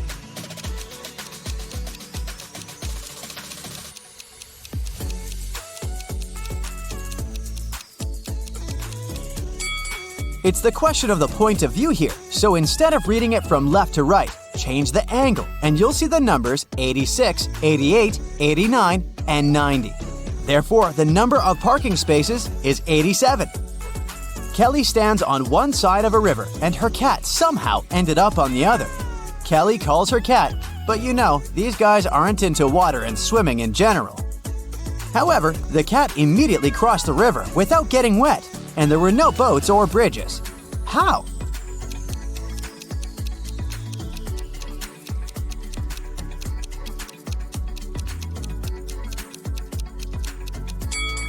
The river was frozen, so the cat just walked on the ice. Ed went to a bizarre museum.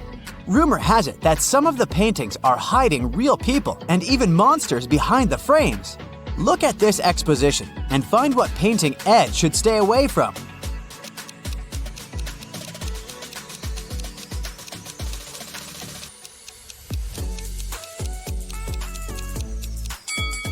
That's the painting of Frankenstein. He's real, as he's the only one who sticks his hands out of the picture. The rest of the monsters are just paintings. In 1890, Jeremiah was 15 years old. Strangely, in 1895, he was 10 years old. How is that possible?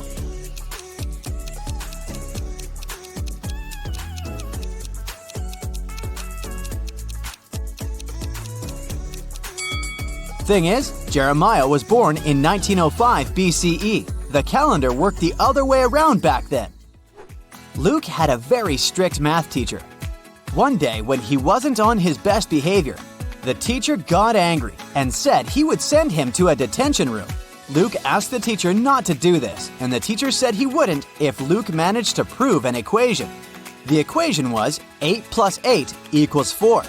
Can you help Luke out?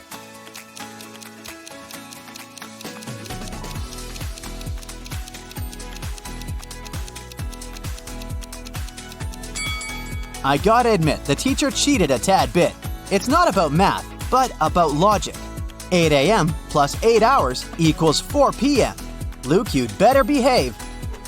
Paul asked Mary out multiple times, but she kept refusing his invitations. One day, she said she'd agree to go out with Paul, but it should be at a place that's 3/7 chicken, 2/3 cat, and 2/3 goat. Where does Mary want to go?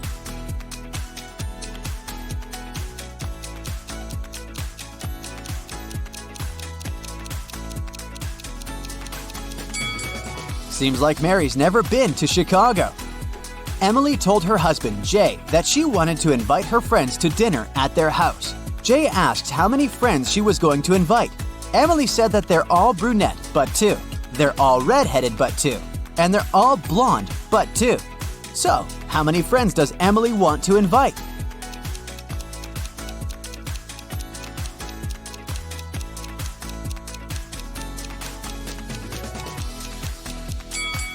She could have simply said she wanted to invite 3 friends, but she loves riddles.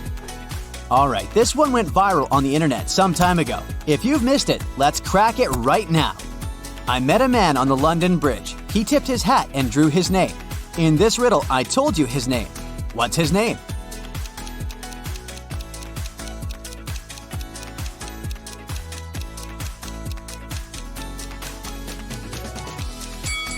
His name is Andrew. You just needed to combine the 2 words from one of the lines of the riddle. The savannah was on fire. 3 lions and 3 zebras fled to save their lives. To escape the fire, they need to cross a river swarming with crocodiles. There was a raft nearby that can carry 2 animals on top at a time, and it needs to be at least 1 lion or 1 zebra on board. Also, the lions can't outnumber the zebras on either side of the river, even for a moment. How can all of them safely cross the river?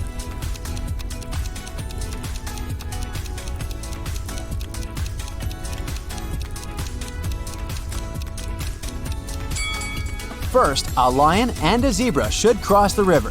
The lion stays on the other bank, and the zebra goes back. For the second crossing, the 2 lions take the raft, but only one of them stays on the other side. 1 lion returns. Next, 2 zebras cross the river. To send the raft back, there should be a lion and a zebra on it. Now, there's a lion and a zebra on the safe bank, and 2 zebras and 2 lions on the bank that's on fire. For the next crossing, 2 zebras take the raft. Now, all the zebras are safe and the lion can bring his friends one by one. Mr. Collins is a math professor. He wanted to make it simpler for his students, so he suggested an idea. Whoever can solve the problem he gives does not have to take the exam at the end of the semester. The problem was, how can the number 5 be half of 4? Can you solve it?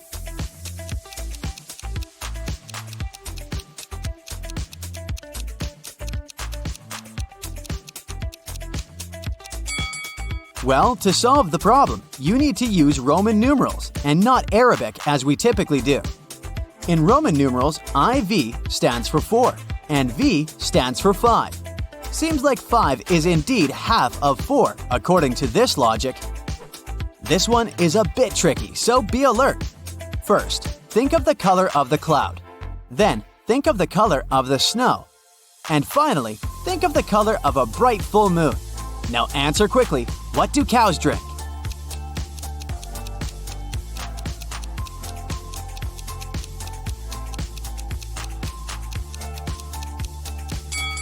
Yeah, it's not much of a riddle, but rather a psychological trick. It's water, not milk. You see, you were fixated on the white color from the start, and the association with cows made you think of milk. If you answered water instead, congrats! Your brain can't be tricked easily. 3 different doctors said Michael is their brother, but Michael says he has no brother. Who is lying?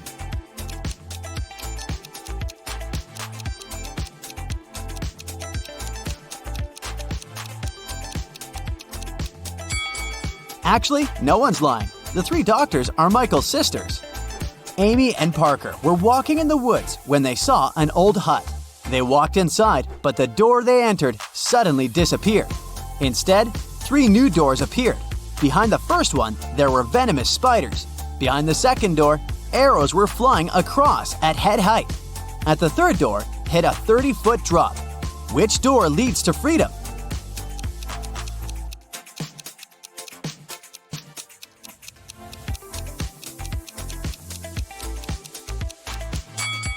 They should choose the second door. They don't need to walk, they can simply crawl under the arrows. Jennifer had to go to the hospital the other day. Walking along the corridor, she spotted 3 doctors. One of them seemed suspicious to her. Why?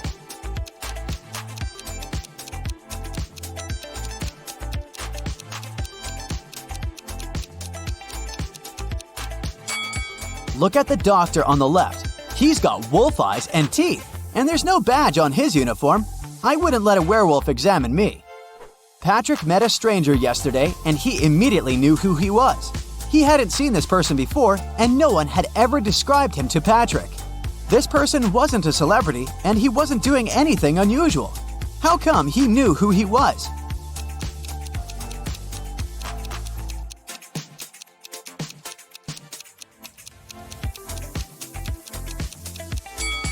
The man was the twin brother of Patrick's friend.